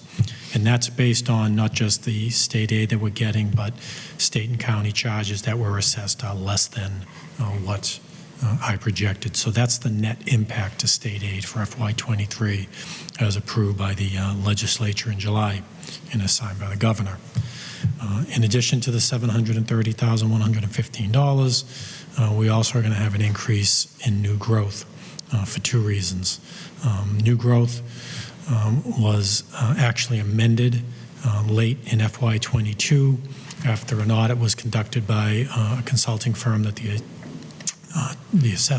chief assessor hired to look at certain businesses' personal property. That audit generated an additional $834,226 in new growth that was added to our FY22 levy, and that was for personal property. And by doing that, that obviously increased the amount we can generate in property taxes. And again, that was specific to personal property. In addition, FY23's new growth is going to be higher than I projected for the FY23 budget back in May. I projected $850,000, and in fact, new growth is being projected right now. It's not certified, but being projected at $2,200,315. The increase is due to a few areas. The first, we saw an increase in residential new growth of $533,152. Most of that coming from the Terramore Drive new construction of single-family units off of Marshall Street. And the other area that we saw an increase was in commercial and industrial. We had an increase in new growth of $828,057. The major impact there was $735,510 from the new Home Depot facility off of Woburn Street. The other $92,546 was from the Ira car dealership improvements. So in addition to that, we also saw an increase in personal property, new growth of $839,107, and that was spread out through all of the utility companies, National Grid, New England Power, Comcast, Mass Electric, and Evoqua, a company off of Clark Road, and Ira Toyota had an increase there also. So all told in those areas brought new growth in at a little over $2.2 million, which allowed us to have additional revenue to address articles at town meeting for the budget, to address unfunded priorities within the budget that we'll talk about in Article 3. When you add all of that new revenue together for new growth and for state aid, the actual amount of available funds was $2,935,553. But that was reduced because I also adjusted local receipts that we're projecting. I reduced local receipts by $675,176, mainly in the area of motor vehicle excise tax. I reduced that $452,391. I reduced the interest earnings projection by $183,918, and some other areas were adjusted also. And the reason for that was based on what came in at the end of FY22. Concerned a little bit about what type of revenue we'll get going into the end of FY23. I'll review all of these revenues when I develop the FY24 budget to see if they can be put back in any way, but right now I thought it was a prudent approach to our projections and reducing local receipts. So at the end of all of this, that left the town with $2,260,377 to use for Article 1 and 2 that we'll talk about in a few minutes. So in regard to Article 2, the $126,041.35 for unpaid bills, the biggest being from the Commonwealth of Mass for unemployment assistance. I'm not sure if anyone remembers, but back during COVID, we had well over $250,000 in unemployment claims. Many of them we felt were fraudulent. So we have been working with the Commonwealth and our consultant to reconcile all of those claims. And in the end, the bill came down to $119,548.69. And it's an unpaid bill because it goes back to somewhere around FY 2021. During the last couple of years, this is both for both the school and the town, we paid very little out of unemployment because we held even the payments to what we knew exactly were owed for some minor claims. Most bills were held until we reconciled all of these accounts. That is being done, and we can pay the bill. The other bills are more standard bills that we pay. Formax is for an invoice for our folding and stuffing machine in the Treasurer Collector's Office. Badger Meter is for the software that we use for our Badger meters. Ira Honda 128 is for a late payment, late bill on fixing of a police unmarked vehicle. And then $5,235.90 for a late bill from MHQ, which equipped some of our cruisers. All right, any questions on these unpaid bills or late bills? Motion to approve, or I guess adopt or approve Article 2. A second to recommend adoption? Second. Okay, motion made and seconded. All those in favor, please signify by saying aye. Aye. Any opposed? That'll be unanimous as well. Okay, that brings us to Article 3, and this is an article that raises and appropriates funds to the FY23 budgets as stated, and I'm sure Mr. Montori will speak to each of these. You just gave the 30,000-foot picture, but you want to touch on these? Yes, Mr. Chairman, thank you very much.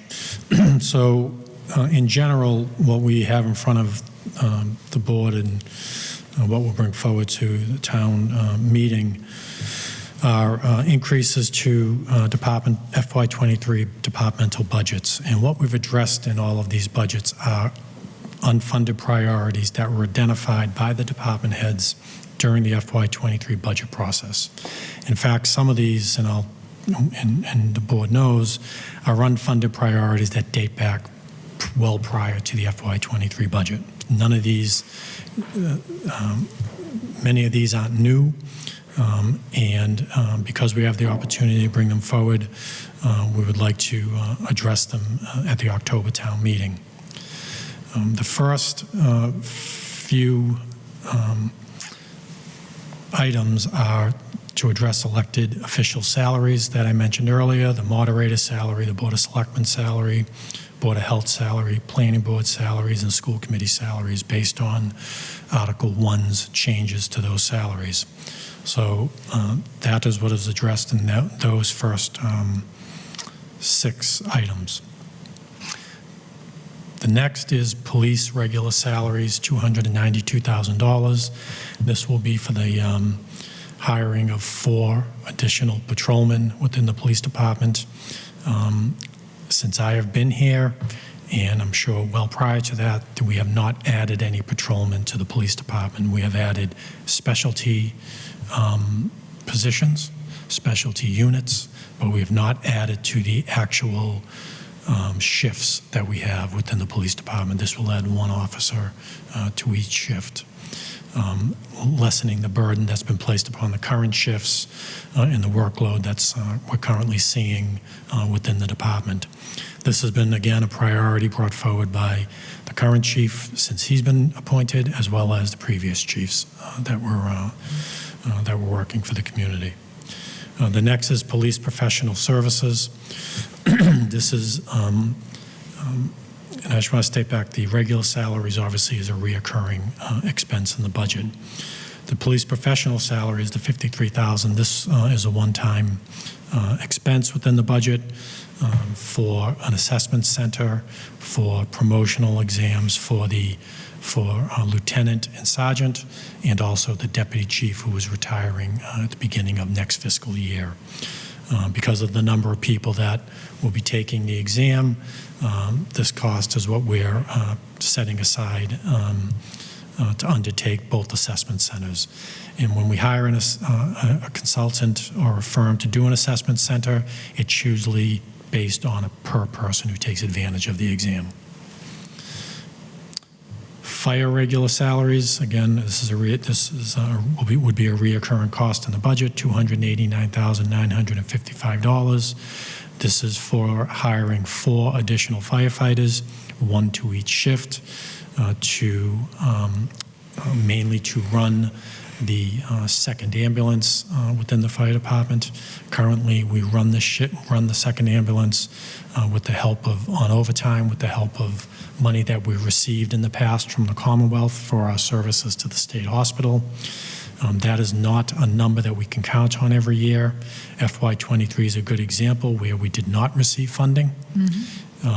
So it is time for us to really take this issue on within the department and for us to take ownership and be the ones in control of it. The 4 firefighters will allow us to run the ambulance 5 days a week. If we have a full shift, then we'll run it 7 days a week. We'd like to bring this forward as, again, an unfunded priority that the current chief has had in his budget since he's been appointed, and the previous chiefs have also had. I also want to say that in regard to the police and the fire salaries, we're hoping, I don't want to say it's going to reduce overtime, but it's going to have an impact of hopefully stabilizing overtime in the future. But what it's going to really do is lessen the burden of the current individuals who are being forced into work when we're short on shift. So we're hoping to see relief there. That's the main impact, in addition to the ones I mentioned. Fire professional services, $12,300. This is for an assessment center within the fire department for the promotion of a lieutenant, for lieutenant's exam. Similar to the police, it's based on a per-person cost. Fire professional services, $9,290. This is for a service contract for Johnson & Johnson Controls that we weren't aware of when we developed the budget in the winter and spring of 22. This is new since the station opened. Fire uniforms, this should be a one-time cost to equip all of the new firefighters with their uniforms and gear. That's for the 4 individuals we hope to hire. DPW highway regular salaries, this is to hire 3 new employees in the highway department. Again, a priority that's been brought forward by the current director, every budget that he's had since he's been here. This is, as we all know, a need because this is a department that's understaffed. This will allow us to have 1 additional crew addressing infrastructure problems and maintenance throughout the community. DPW engineering, we're looking to fund on an annual basis within the budget $500,000 for roadway maintenance and roadway improvements. Right now, we depend on Chapter 90 money to fund all of our roadway improvements, and in fact, at times, address sidewalk improvements, and that's just not enough in the community. So we're looking to add $500,000 to the budget, build it into the budget so it's there every year, not to have to rely on the stabilization fund or free cash for additional funding, and this will allow the DPW to plan annually for more roadway improvements throughout the community. DPW engineering, $250,000. This will build sidewalk improvements into the budget. Again, this is something that we use free cash or the stabilization fund for on an annual basis. Sometimes it's pushed off a year depending on how much we have available. But now we'll build this into the budget each year to address sidewalk improvements in the community. This is something that's been, along with the roadway, a priority of this board and a priority of the residents. Mr. Johnson? Oh, just on the, as far as the DPW engineering for the first one, again, what is that? I mean, obviously, it's easy to see head count for the police, head count for the fire, and head count for the DPW, 3 regular salary. So this is not head count for the DPW engineering for the 500K? No. And because we don't have we've never had, this is a new account for us. I don't have an account number or anything for it yet. It's just. So what would it be used for? Materials, design? Nope, it's going to be for paving roads. Okay. Paving roads. That's what we're going to be using for in buildings and, sidewalk improvement and sidewalk maintenance. Okay. So they were never built into the budget. You're taking this opportunity in 2022 to build it into the budget finally, yep. right? Finally, yep. And when I put because I'm drafting the handout for town meeting, I'll be very specific in the handout on what we're doing with each of these items, so the residents know. So you have a line of sight on priorities, like where the first 500 would go? They will. Yeah, okay. They will. Yeah, got it. And again, if you look at the 5-year plan that we have, it really does outline what we're going to be doing for sidewalks, what we're going to be doing for roads, and it's it won't be hard for them to pull that together. Excellent. In the 500, when we talked about these items, because we get $920,000 a year in Chapter 90, and with the stormwater work we're doing and the water work we're doing, and we have the town engineer and a couple of project managers, the discussion was, okay, what can we handle for work? Right? We don't want to just get money and not spend it. We want to get the work done. And the 500 seemed to be the right number on what work they can handle on an annual basis, what the impact to the community would be by doing a lot of roadway work on an annual basis, and the 250 seemed to be the right number on what we can do for work on sidewalks. Accounting software, the town accountant brought this forward for additional Munis software that they'd like to take advantage of. Some of this might be a one-time item. Part of it may be reoccurring, or all of it may be reoccurring. He hasn't determined it yet, but he wants to take advantage of more HR tracking, time management tracking on Munis. He wants to create more efficiencies within the financial software for all the town departments. So he's asking for an increase in the line item for Munis of $46,000. Computer services, professional services, the $68,000 is to pay for a contract for managed services with Delphi, who will assist the computer services director with maintaining the town's computer services department. Delphi currently is used for the police department. They'll be used for the fire department and town services, and they currently have managed services for our regional communications. The next two items, town unclassified principal maturing debt, $80,000, and treasurer unclassified interest maturing debt, $321,529, will be added to the budget, specifically for the borrowing of funds for the DPW school maintenance facility. The plan, as you'll see in a future article, is to borrow $26,500,000 for a DPW school maintenance facility. This funding will be the debt service that will pay for that debt service. It's based on a projected debt service from our financial consultants and advisors, Unibank. The plan would be to borrow the funds sometime in February, March, after we receive bids. Right now, we have a total of $28 million set aside, or that we would like to set aside for the project. The board saw a presentation at their last meeting on what that project will be. Recently, late yesterday, we received a cost estimate for the project. The cost estimate that the estimator brought forward was $4.3 million higher than what we're planning to approve or bring forward at town meeting. The plan that we have is to reduce that amount down to the $28 million. We committed to the $28 million. We can afford the $28 million. The plan is to make some adjustments to the plan to bring it within that $28 million, and we'll have that done hopefully by the end of this week. We have a public meeting next Monday on the DPW school facility to present the plan, and by that time, our goal is to have it within the budget that we plan to present at town meeting.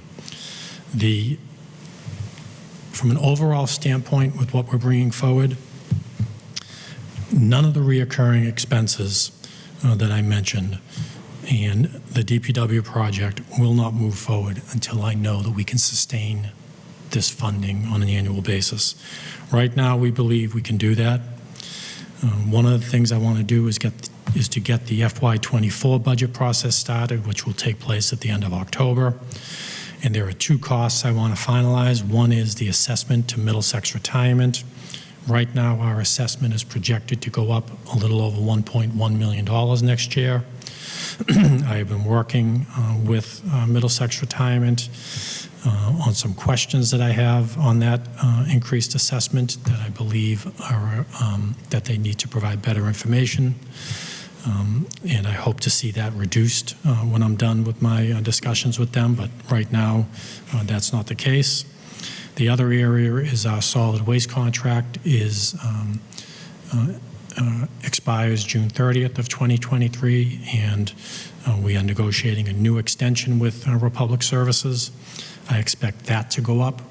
Some communities have seen a 20 to 40% increase in their contract. I should have a figure from Republic Services over the next few weeks as I negotiate a new contract with them. I'm negotiating the contract along with the town of Burlington and Tewksbury, and our hope is to finalize that number so I understand the impact that will have on the FY24 budget. And then in addition to that, as we all have been concerned about the economy slowing down, possibly a recession or definitely a recession, depending on who you talk to. So we're going to monitor that closely. So over the next few months, the reoccurring costs within this line item, we're going to hold on spending those until we have a better understanding of the finances and of the financial situation, not only in the town, but in the state and in the country. And if we feel, or if I feel that we cannot sustain the expenses that we brought forward, if we cannot sustain the DPW project, we will not do it. But this is the only opportunity we have for funding these projects and these budgets prior to May. And we want to have the funding in place in case things do look good, and we want to move on them. But we're going to be very cautious and very prudent in our approach before we spend any money. In regards to the DPW project specifically, the borrowing of those funds cannot move forward unless the selectmen authorize the borrowing. So that's a check and balance on the spending of that money. We plan to utilize in the next article $1.5 million in free cash to help pay for the project. That will be specifically to finish the design that we end up deciding on. By using the free cash to finish the design, we're not committing to any borrowing or committing to any debt service. That is one-time funding. That design, once it's complete, if the project does not move forward, the design will not be lost. It just will be used at a later date in the approach we take to this project.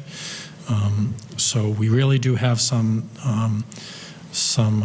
guardrails in place that if we choose not to do these projects, we will just hold them. The last thing I want to say is if something goes wrong and we can't, and we need to dial back the reoccurring expenses, obviously we've talked about not spending the money until we know we can sustain the funding, but also within this Article 3, you have $500,000 for roads, $250,000 for sidewalks, $53,000 for an assessment center, and $12,300 for an assessment center and the fire. All of those are one-time costs. If something goes wrong, all of those can be pulled out, and it will not impact any services to the residents. So that's another guardrail we have in place. So that's the approach we're taking. We think it's prudent. We're not doing this in a vacuum. We are not doing this in a fog. We are looking to do this properly, and we are bringing things forward that are priorities to the community, priorities to the residents, increasing services to the residents. And when it comes to the big issue of the day, which is the DPW facility, it is the last facility we need to address. It is long overdue to address this facility. It's a scaled-down version of what was originally brought forward. We can afford it within our tax levy, and we're not looking for a debt exclusion to do this project. The last thing I'll say is we are going to be assessing what the impact will be to property taxes based on the funding of the budget in May and the budget in October. It ranges from an average increase depending on under our current values and our current percentages, anywhere from $300 to $352. But that will change once I have a chance to talk to the chief assessor. It'll change once we finalize values, and the board obviously has the opportunity to lessen the impacts based on the debt on the shift that you have.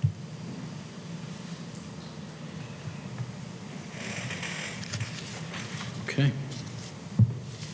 That was a lot of detail on Article 3. Yep, I apologize. It's okay. Mr. Chair, if Article 3 passes, what's the tax increase for Article 3? Do you have that, Mr. Montour? If Article 3 passes, and I think you need to include Article 1 in that because it's a raise and appropriate, Yep. It could be anywhere. Now, this is if without values changing, so our current values for FY22, our current percentage between commercial, industrial, residential, and personal property, without the board impacting shift, the increase, I would use the high end of 352 for the average home. And again, we just don't, values are most likely going to increase, so that'll impact that. But the board most likely will adjust the shift. So it's just hard to say at this point, but I'd use the 352.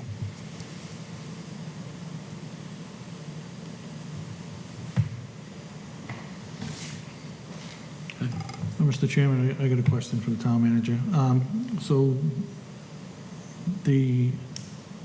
I love the fact that we're putting money toward engineering, but just the language of it, when I see the words engineering, I think design. So is this funding going to design the sidewalks or designing the roadworks, or is this actually, resurfacing and things? I mean, should this be called out to be saying what it's actually doing? So because it's going into a department line item, these are just names of the line items for the budget in the DPW. So I don't want to say that no engineering will be done on paving a road, but most of it's going to go to paving roads.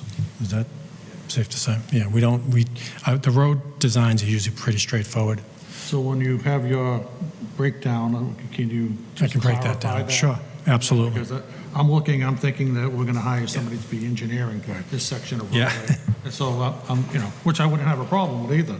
Yep. We're hiring an engineer to do decent work, but I just would like to. When I do the breakdown for both, Where the funding is going. yeah, for sidewalks and roads, I'll make sure of that. Thank you. Okay. Mr. Chairman, Ms. Wellman? just a comment on Article 3. Having been on the school committee in 2009, not to go back and, the world has changed in Tewksbury, and Article 3 is a really good illustration of that. To have $500,000 toward paving our roads, $250,000 in our budget for sidewalks. I think everybody on this committee has talked about that for years. And most importantly, the investment in our first responders, to me personally, and that's police, fire, and DPW, in staffing. These departments have been understaffed for years, and to be able to run a second ambulance is really wonderful. And I appreciate the persistence of our department heads and the work that you've done to bring this budget forward. Without an operational override in your tenure, or ever in this town, actually. It's a sea change that's been coming for a long time, and I want to just acknowledge that work and the discipline that it's taken to get to this point. But there is nothing more important to your residents, in my opinion, than your first responders in terms of their longevity and their personal longevity in the community and the protection of their property values. So thank you. I'm looking forward. I hope this passes. Okay. Thank you, Mr. Chairman. All right. And I'm just going to very quickly add that from a different point of view is I think it should not be lost on anyone the power to put the brakes on any or all of or most of this article spending related requests, as was discussed by the town manager. I believe, in my opinion, to your point, Ms. Wellman, we've come a long way in this town, and I think we've seen ample evidence, town meeting after town meeting after town meeting in the last 10 years, that the credibility of the collective team that manages our community's finances and are the stewards of that effort, which includes and starts with the town manager, but includes the department heads and financial resources that we have, as well as the boards like this board. I think we've earned that credibility, and I hope and trust that the town meeting members and attendees will reward that credibility with the faith that the right decisions will be made at the right point in time.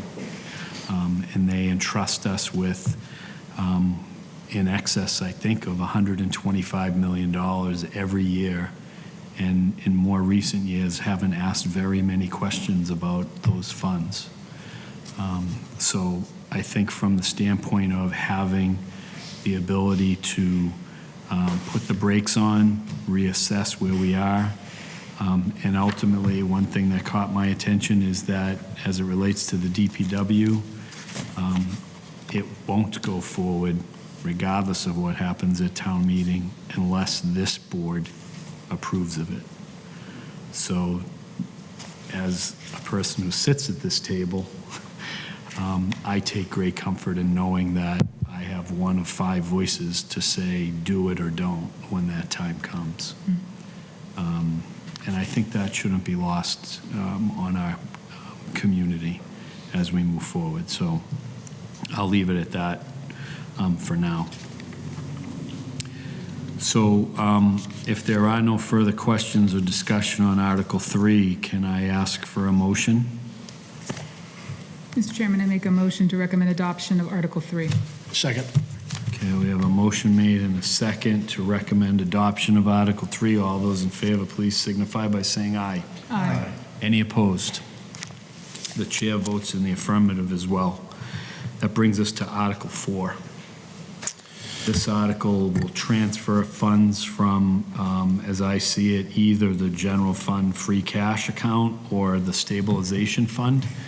So actually, You changing that? we changed it specific to free cash. Okay. And you're going to change the text of the executive summary? Okay, so this is going to use funds from free cash, the sum of $2,600,250. That's a mouthful. For the various items that are delineated, and I will turn to the town manager and ask him if he can give us some details. So we are waiting for the Department of Revenue to certify free cash.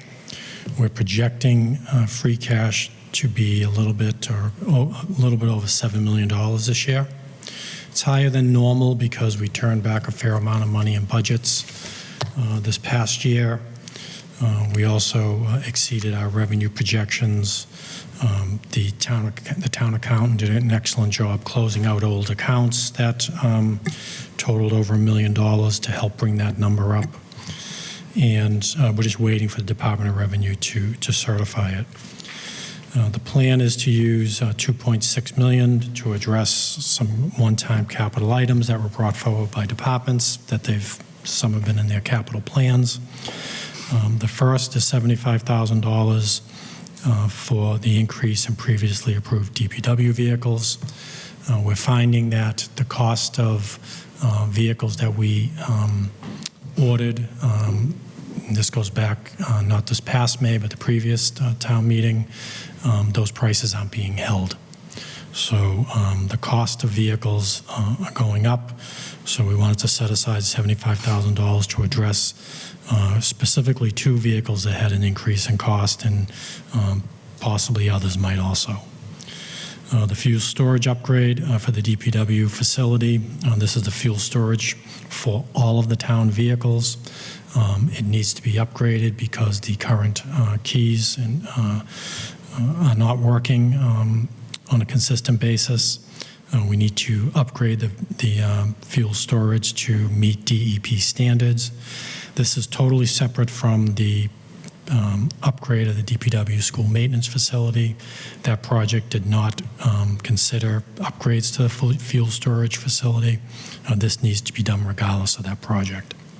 The 6-ton asphalt box, $70,000 is for new asphalt box for the DPW to use for patching of roads, whether it's potholes or after water breaks.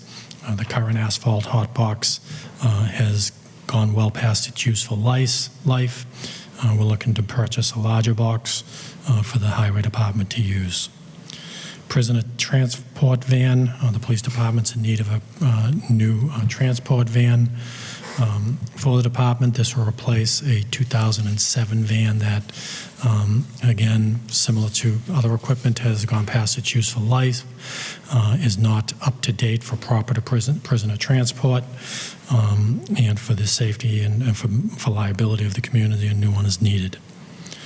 The UTV vehicle for police and fire, $40,000 will be used by the department to when they are down at the Livingston Recreation Field, as an example, for various events, to go on the number of trails that we have in the community, if they're needed to address any emergencies. It's something that we've been talking about for the last couple of years. It's going to take some time to order, and we'd like to bring it forward for better patrolling of our recreation and our open space areas. Police station repairs and upgrades, the $85,000 will go towards fixing chiller pipes and pumps at the police department. That's about $75,000, and the remainder will go towards upgrading one of the cells in the department that needed to have upgrades made. We use the building maintenance account from the police department, but it's early on to undertake that large of a cost, so these funds will replenish that. Animal control vehicle. This is from our animal control offices that we share with the town of Billerica. Their current vehicle is not adequate to really do the job that's needed from our animal control officers. They're using a transit van that we purchased in 2016, I think for $20,000. The $85,000 is to purchase a new vehicle, a Ford pickup truck with proper cages and equipment and housing for animals that they deal with on a consistent basis. And that vehicle is $85,043. Library carpet, second floor, the $75,000 for the next phase of carpeting at the library. We finished the first floor. We mentioned during last budget cycle we'd come back in the fall for the next phase. The $75,000 is what the facilities manager is presenting. Additional funding needed for the Bayberry Lane culvert, $500,000. We opened bids this past few weeks. The $500,000 will fund the replacement of that culvert. DPW school maintenance facility, $1.5 million. As I mentioned, this will finalize the design documents and bid specs and construction documents to bid the project and pay for any other engineering and project management. And then the total is $2,600,250. Okay, again, this is coming from free cash. So the draft warrant that we have implies it could be from stabilization, but we're going to go with free cash. Any questions from my colleagues on this? I have a question. So we're talking about the DPW facility, which is coming up in the next one, and we got 26.5 on that. And then we got 1.5 here, so that's the 28. Did we not, we were talking about $28 million for the facility, but we also appropriated funding in the spring warrant. So what is the total number? Because we keep talking 28 million, but it seems to be higher than that. Yeah, no, it's the money we appropriated in the spring and in previous fiscal years, as well as what we're appropriating in Article 3. That will fund the debt service of a $26.5 million bond issue. So that'll be the principal and interest on an annual basis for the debt service for that building over a 20-year period. And the amount that we have, that you have in Article 1 added to what we did in the May town meeting will fund the highest point of debt service, which is FY24, and it will decline each year as the debt goes on. So it's not adding to the $28 million, it's funding the debt service. Can I add on to that point, Mr. Chairman? The $1,500,000 here is for the design work, completing the design work in Article 4. It's going to go to the design and the OPM. It's not going to fully pay it, but it will get us to the point where we can bid this project. Okay, that's finished. And again, if we decide not to go forward with the project, the sign will just be held until we feel we're comfortable to move forward. Yeah. Just along those same lines, Mr. Chair, I thought we voted at special town meeting, I don't know if it was 2000 or 2021, for $2.2 million for the design. So now this is $2.2 million plus 1.5? So that 2.2 did the initial design of the facility that had a full programmatic approach, which was at the time when they finished the design, it was a $25 million project to do the entire project, 2 new buildings, tearing down the old building. Then COVID hit, and the project went from $25 million up to closer to 40 because the per square foot cost changed. So when we had to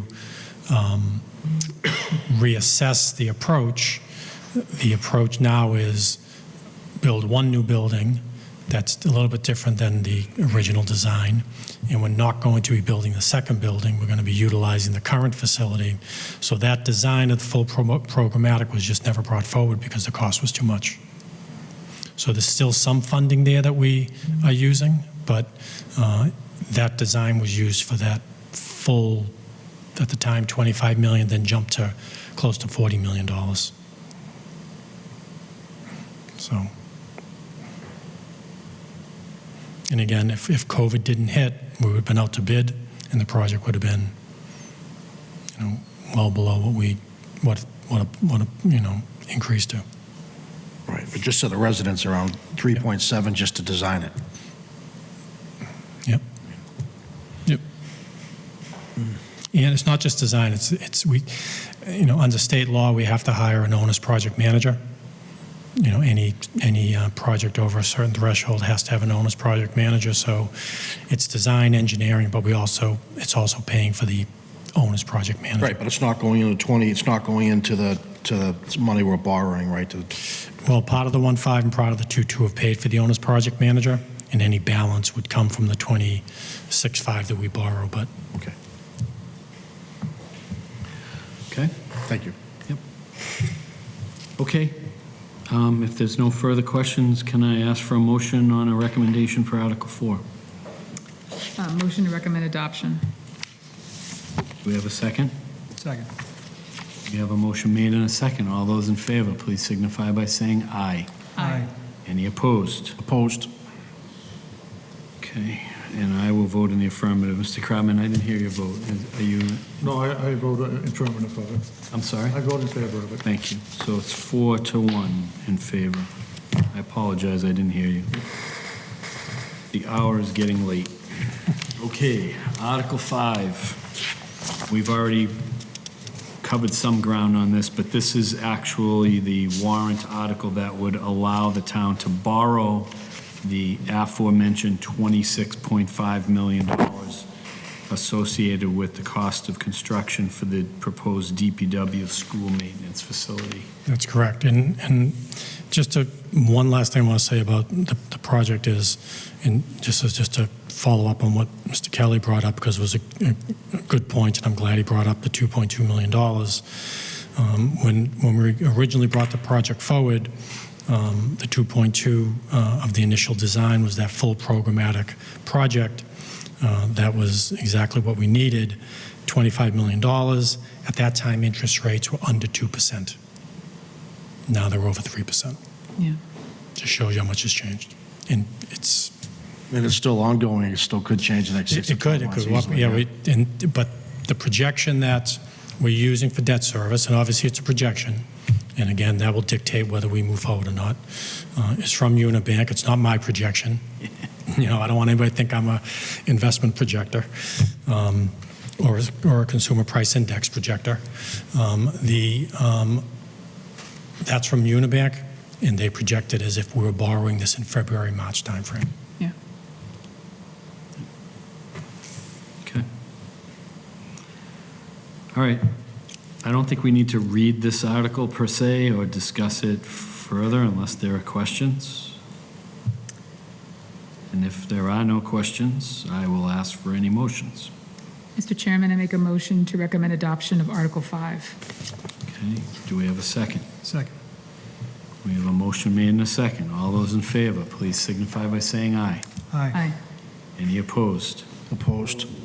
And I'd just like to say, just because I'm opposed, I think this board knows, Mr. Montori knows, we've been talking about this for a while. I say there's a need, it's just not the right timing. So I just wanted to make that for the record. I know we need it. Again, it's just a timing thing in the environmental client right now. It's just not, I don't think it's favorable. So, thank you. Okay. So we'll record that as a 3-2 vote in favor of recommending Article 5. Article 6 is to set aside funds in the to the stabilization fund. Do you have a dollar amount on that yet? So we do not have a dollar amount yet. We're still waiting for the Department of Revenue to certify free cash, but as I mentioned, we expect free cash to be above $7 million or around $7 million. If that's the case, and we get Article 4 approved, we will put into the stabilization fund over $4 million, which would bring the stabilization fund balance up over or close to $14 million. And that's another safeguard for us in the future if we have any issues with the economy, and we need to, that's our fund for one-time expenditures, for emergency, for rainy day. That close to $14 million will be there if we need it, and to help pay for any future capital that we have within the 5-year plan Okay. for town Mr. and school. Chairman? right. Ms. Wellman? Through you to the town manager.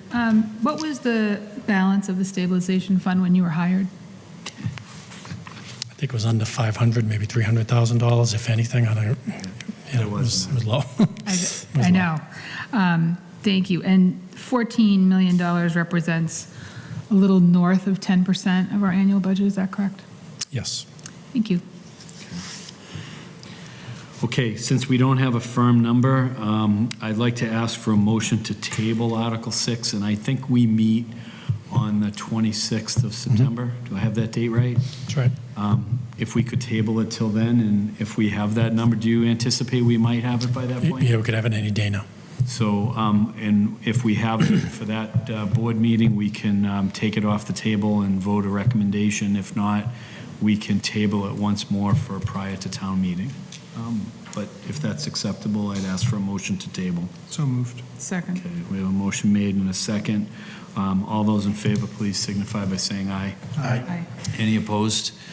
Chair votes aye as well. And Mr. Montour, if you can help me remember to get that on the agenda for the 26th, I'd appreciate it. Article 7 is an article sponsored by the Community Preservation Committee, and it is requesting appropriation of $25,000 from the Community Preservation Fund undesignated reserve for improvements to the skate park at the Saunders Recreation Complex on Livingston Street. So this article, there was a similar article at Maytown meeting for $157,000 for the skate park. The town meeting approved, but like everything we've talked about tonight, prices have gone up. Cost of equipment's gone up about $9,000 more than originally anticipated, and the cost of paving of the actual skateboard park has gone up also. So the $25,000 will take care of those increases. The facilities director is hoping to get the pavement in, order the equipment, seal the pavement in the spring, and get the equipment installed so it's ready for use once the spring breaks, and be ready for use. So it's just an increase in cost. The Community Preservation Committee met tonight. Mr. Kelly, being the board's representative on the committee, was there, and they voted unanimously to approve this. And we have roughly $900K in that fund as well. So again, it was a carryover from the 157, so. Okay, thank you for that info. Are there any motions? I got a question on that real Sorry. quickly, if you would. So this is the second time that we've come back on this article asking for additional funding.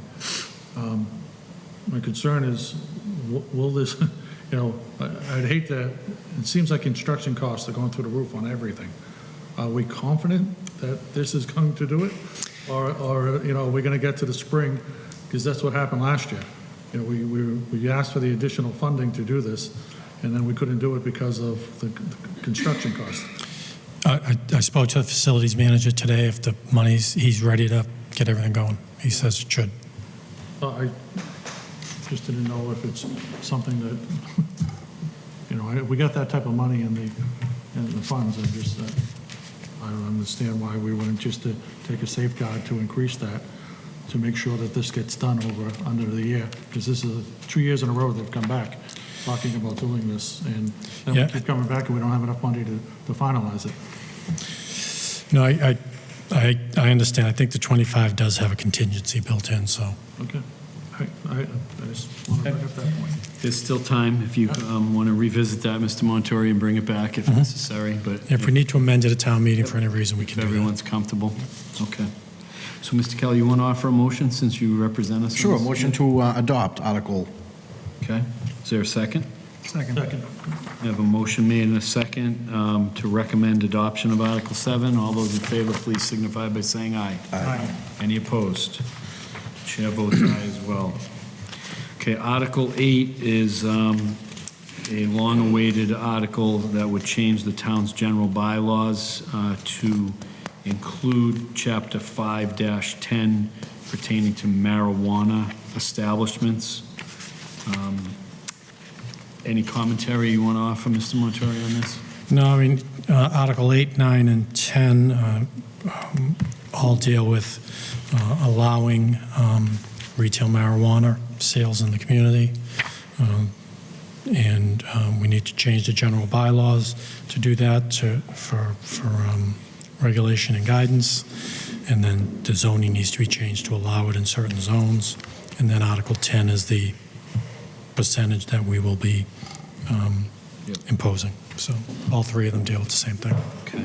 Are there any questions around Article 8, rather? Excuse me. That's the general bylaw change. Make a motion for adoption. Thank you. Second. All right, all those in favor, please signify by saying aye. Aye. Any opposed? That's 5-0 in favor. Article 9, as was just mentioned, pertains to updating the zoning bylaw consistent with the need for the retail marijuana. Are there any questions on that? Recommendation to adopt Article 9. Second. Okay, a motion made and a second. All those in favor, please signify by saying aye. Aye. Any opposed? That will be unanimous.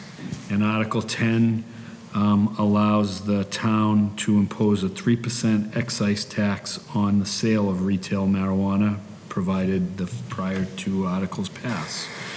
Is there any motion on that? Motion to recommend adoption. Second. All those in favor, please signify by saying aye. Aye. Any opposed? That will be unanimous as well. So that gets us through our town meeting warrant. Mr. Chairman, just one comment on that before we close out of the warrant.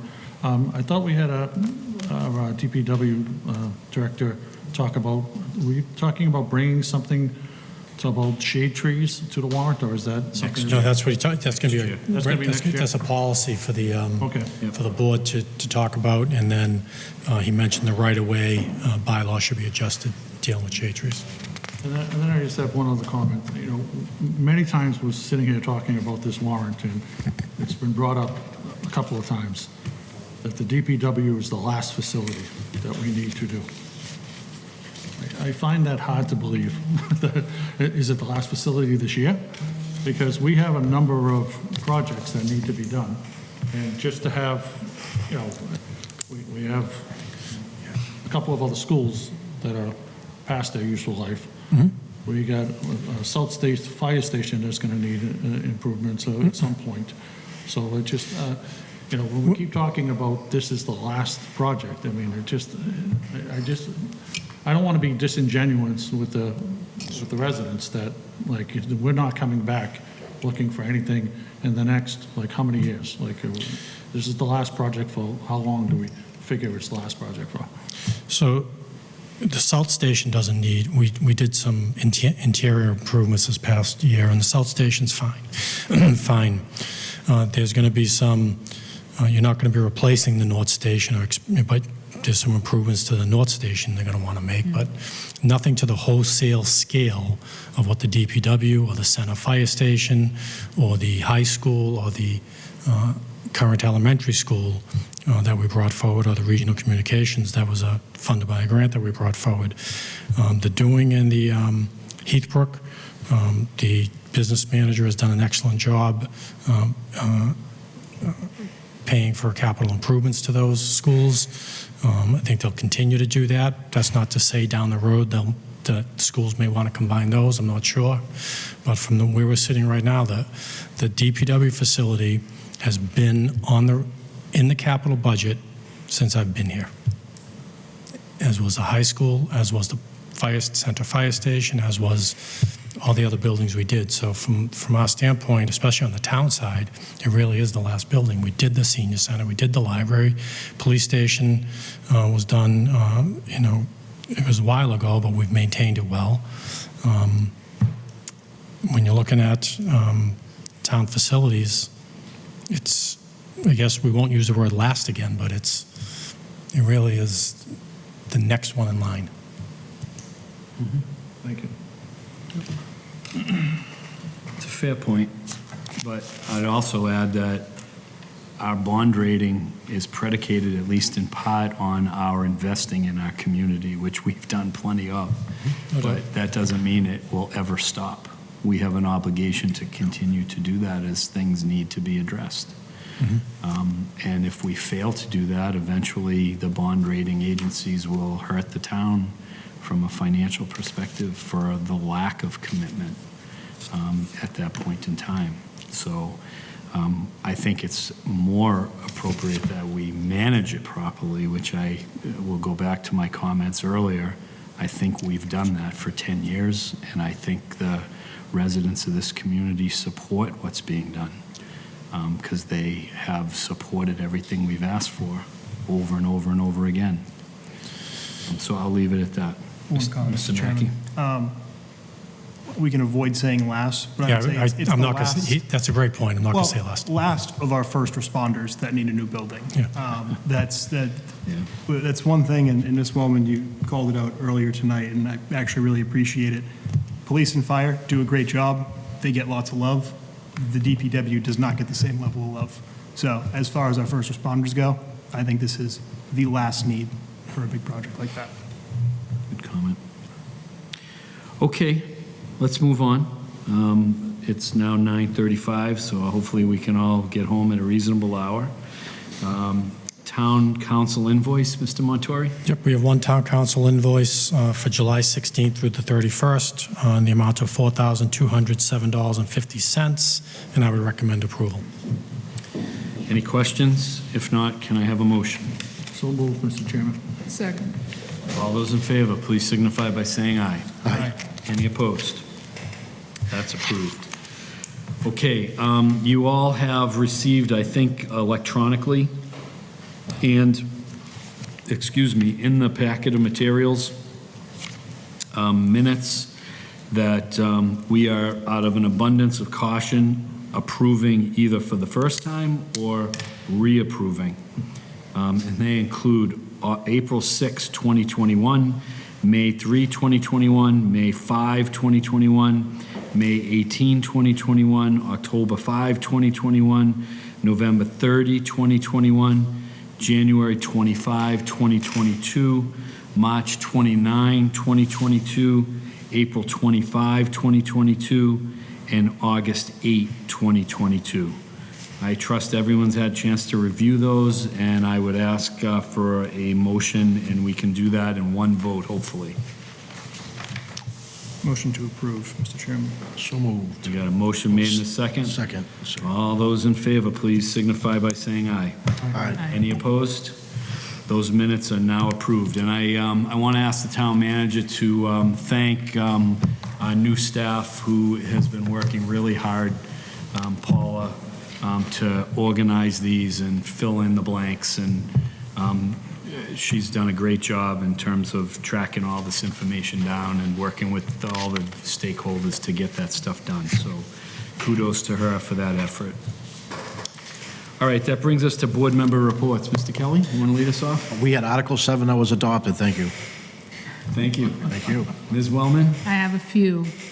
I know, I'll go fast.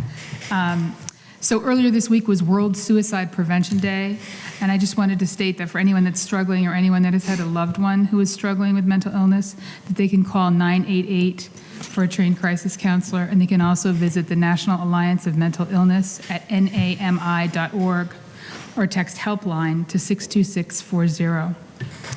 NIMCOG's working on the Regional Long-Range Transportation Plan, which will be completed in June.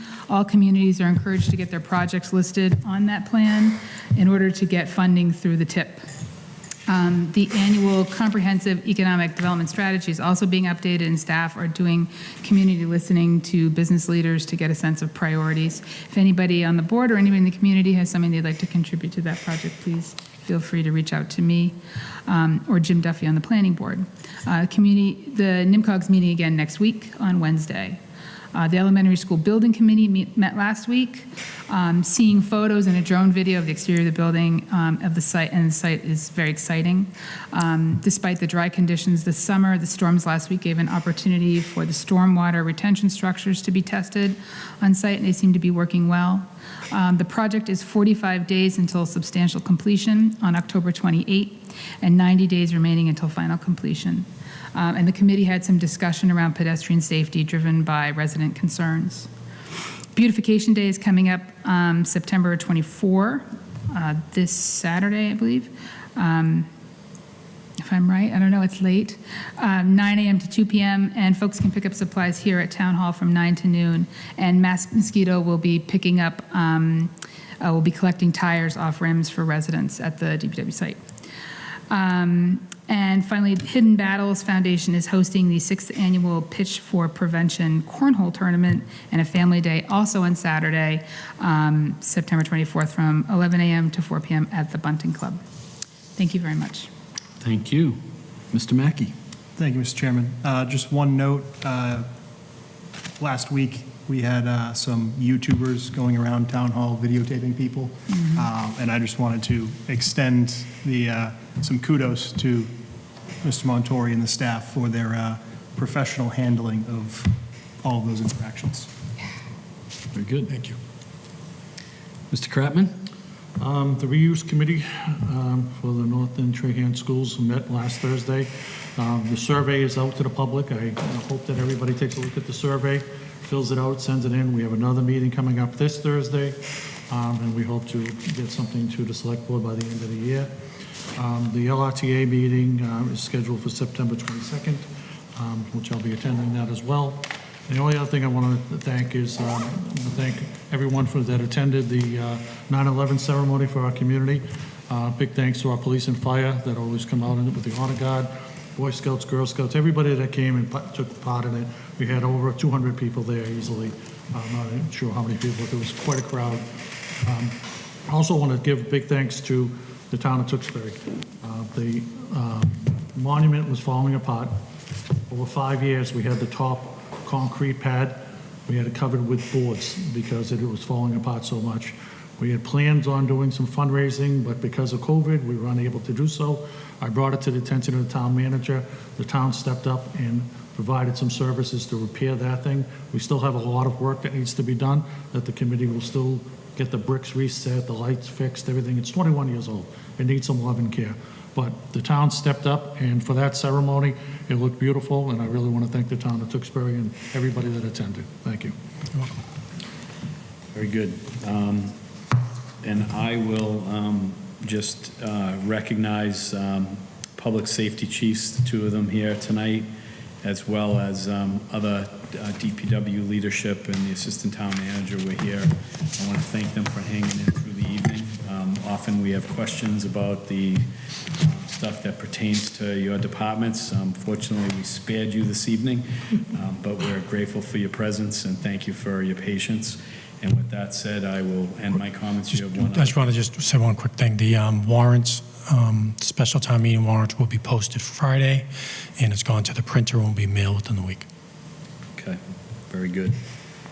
Okay, can I have a motion to adjourn? So moved. Second. All those in favor? Aye. Any opposed? We now are adjourned. Thank you and good evening. Thanks, everyone.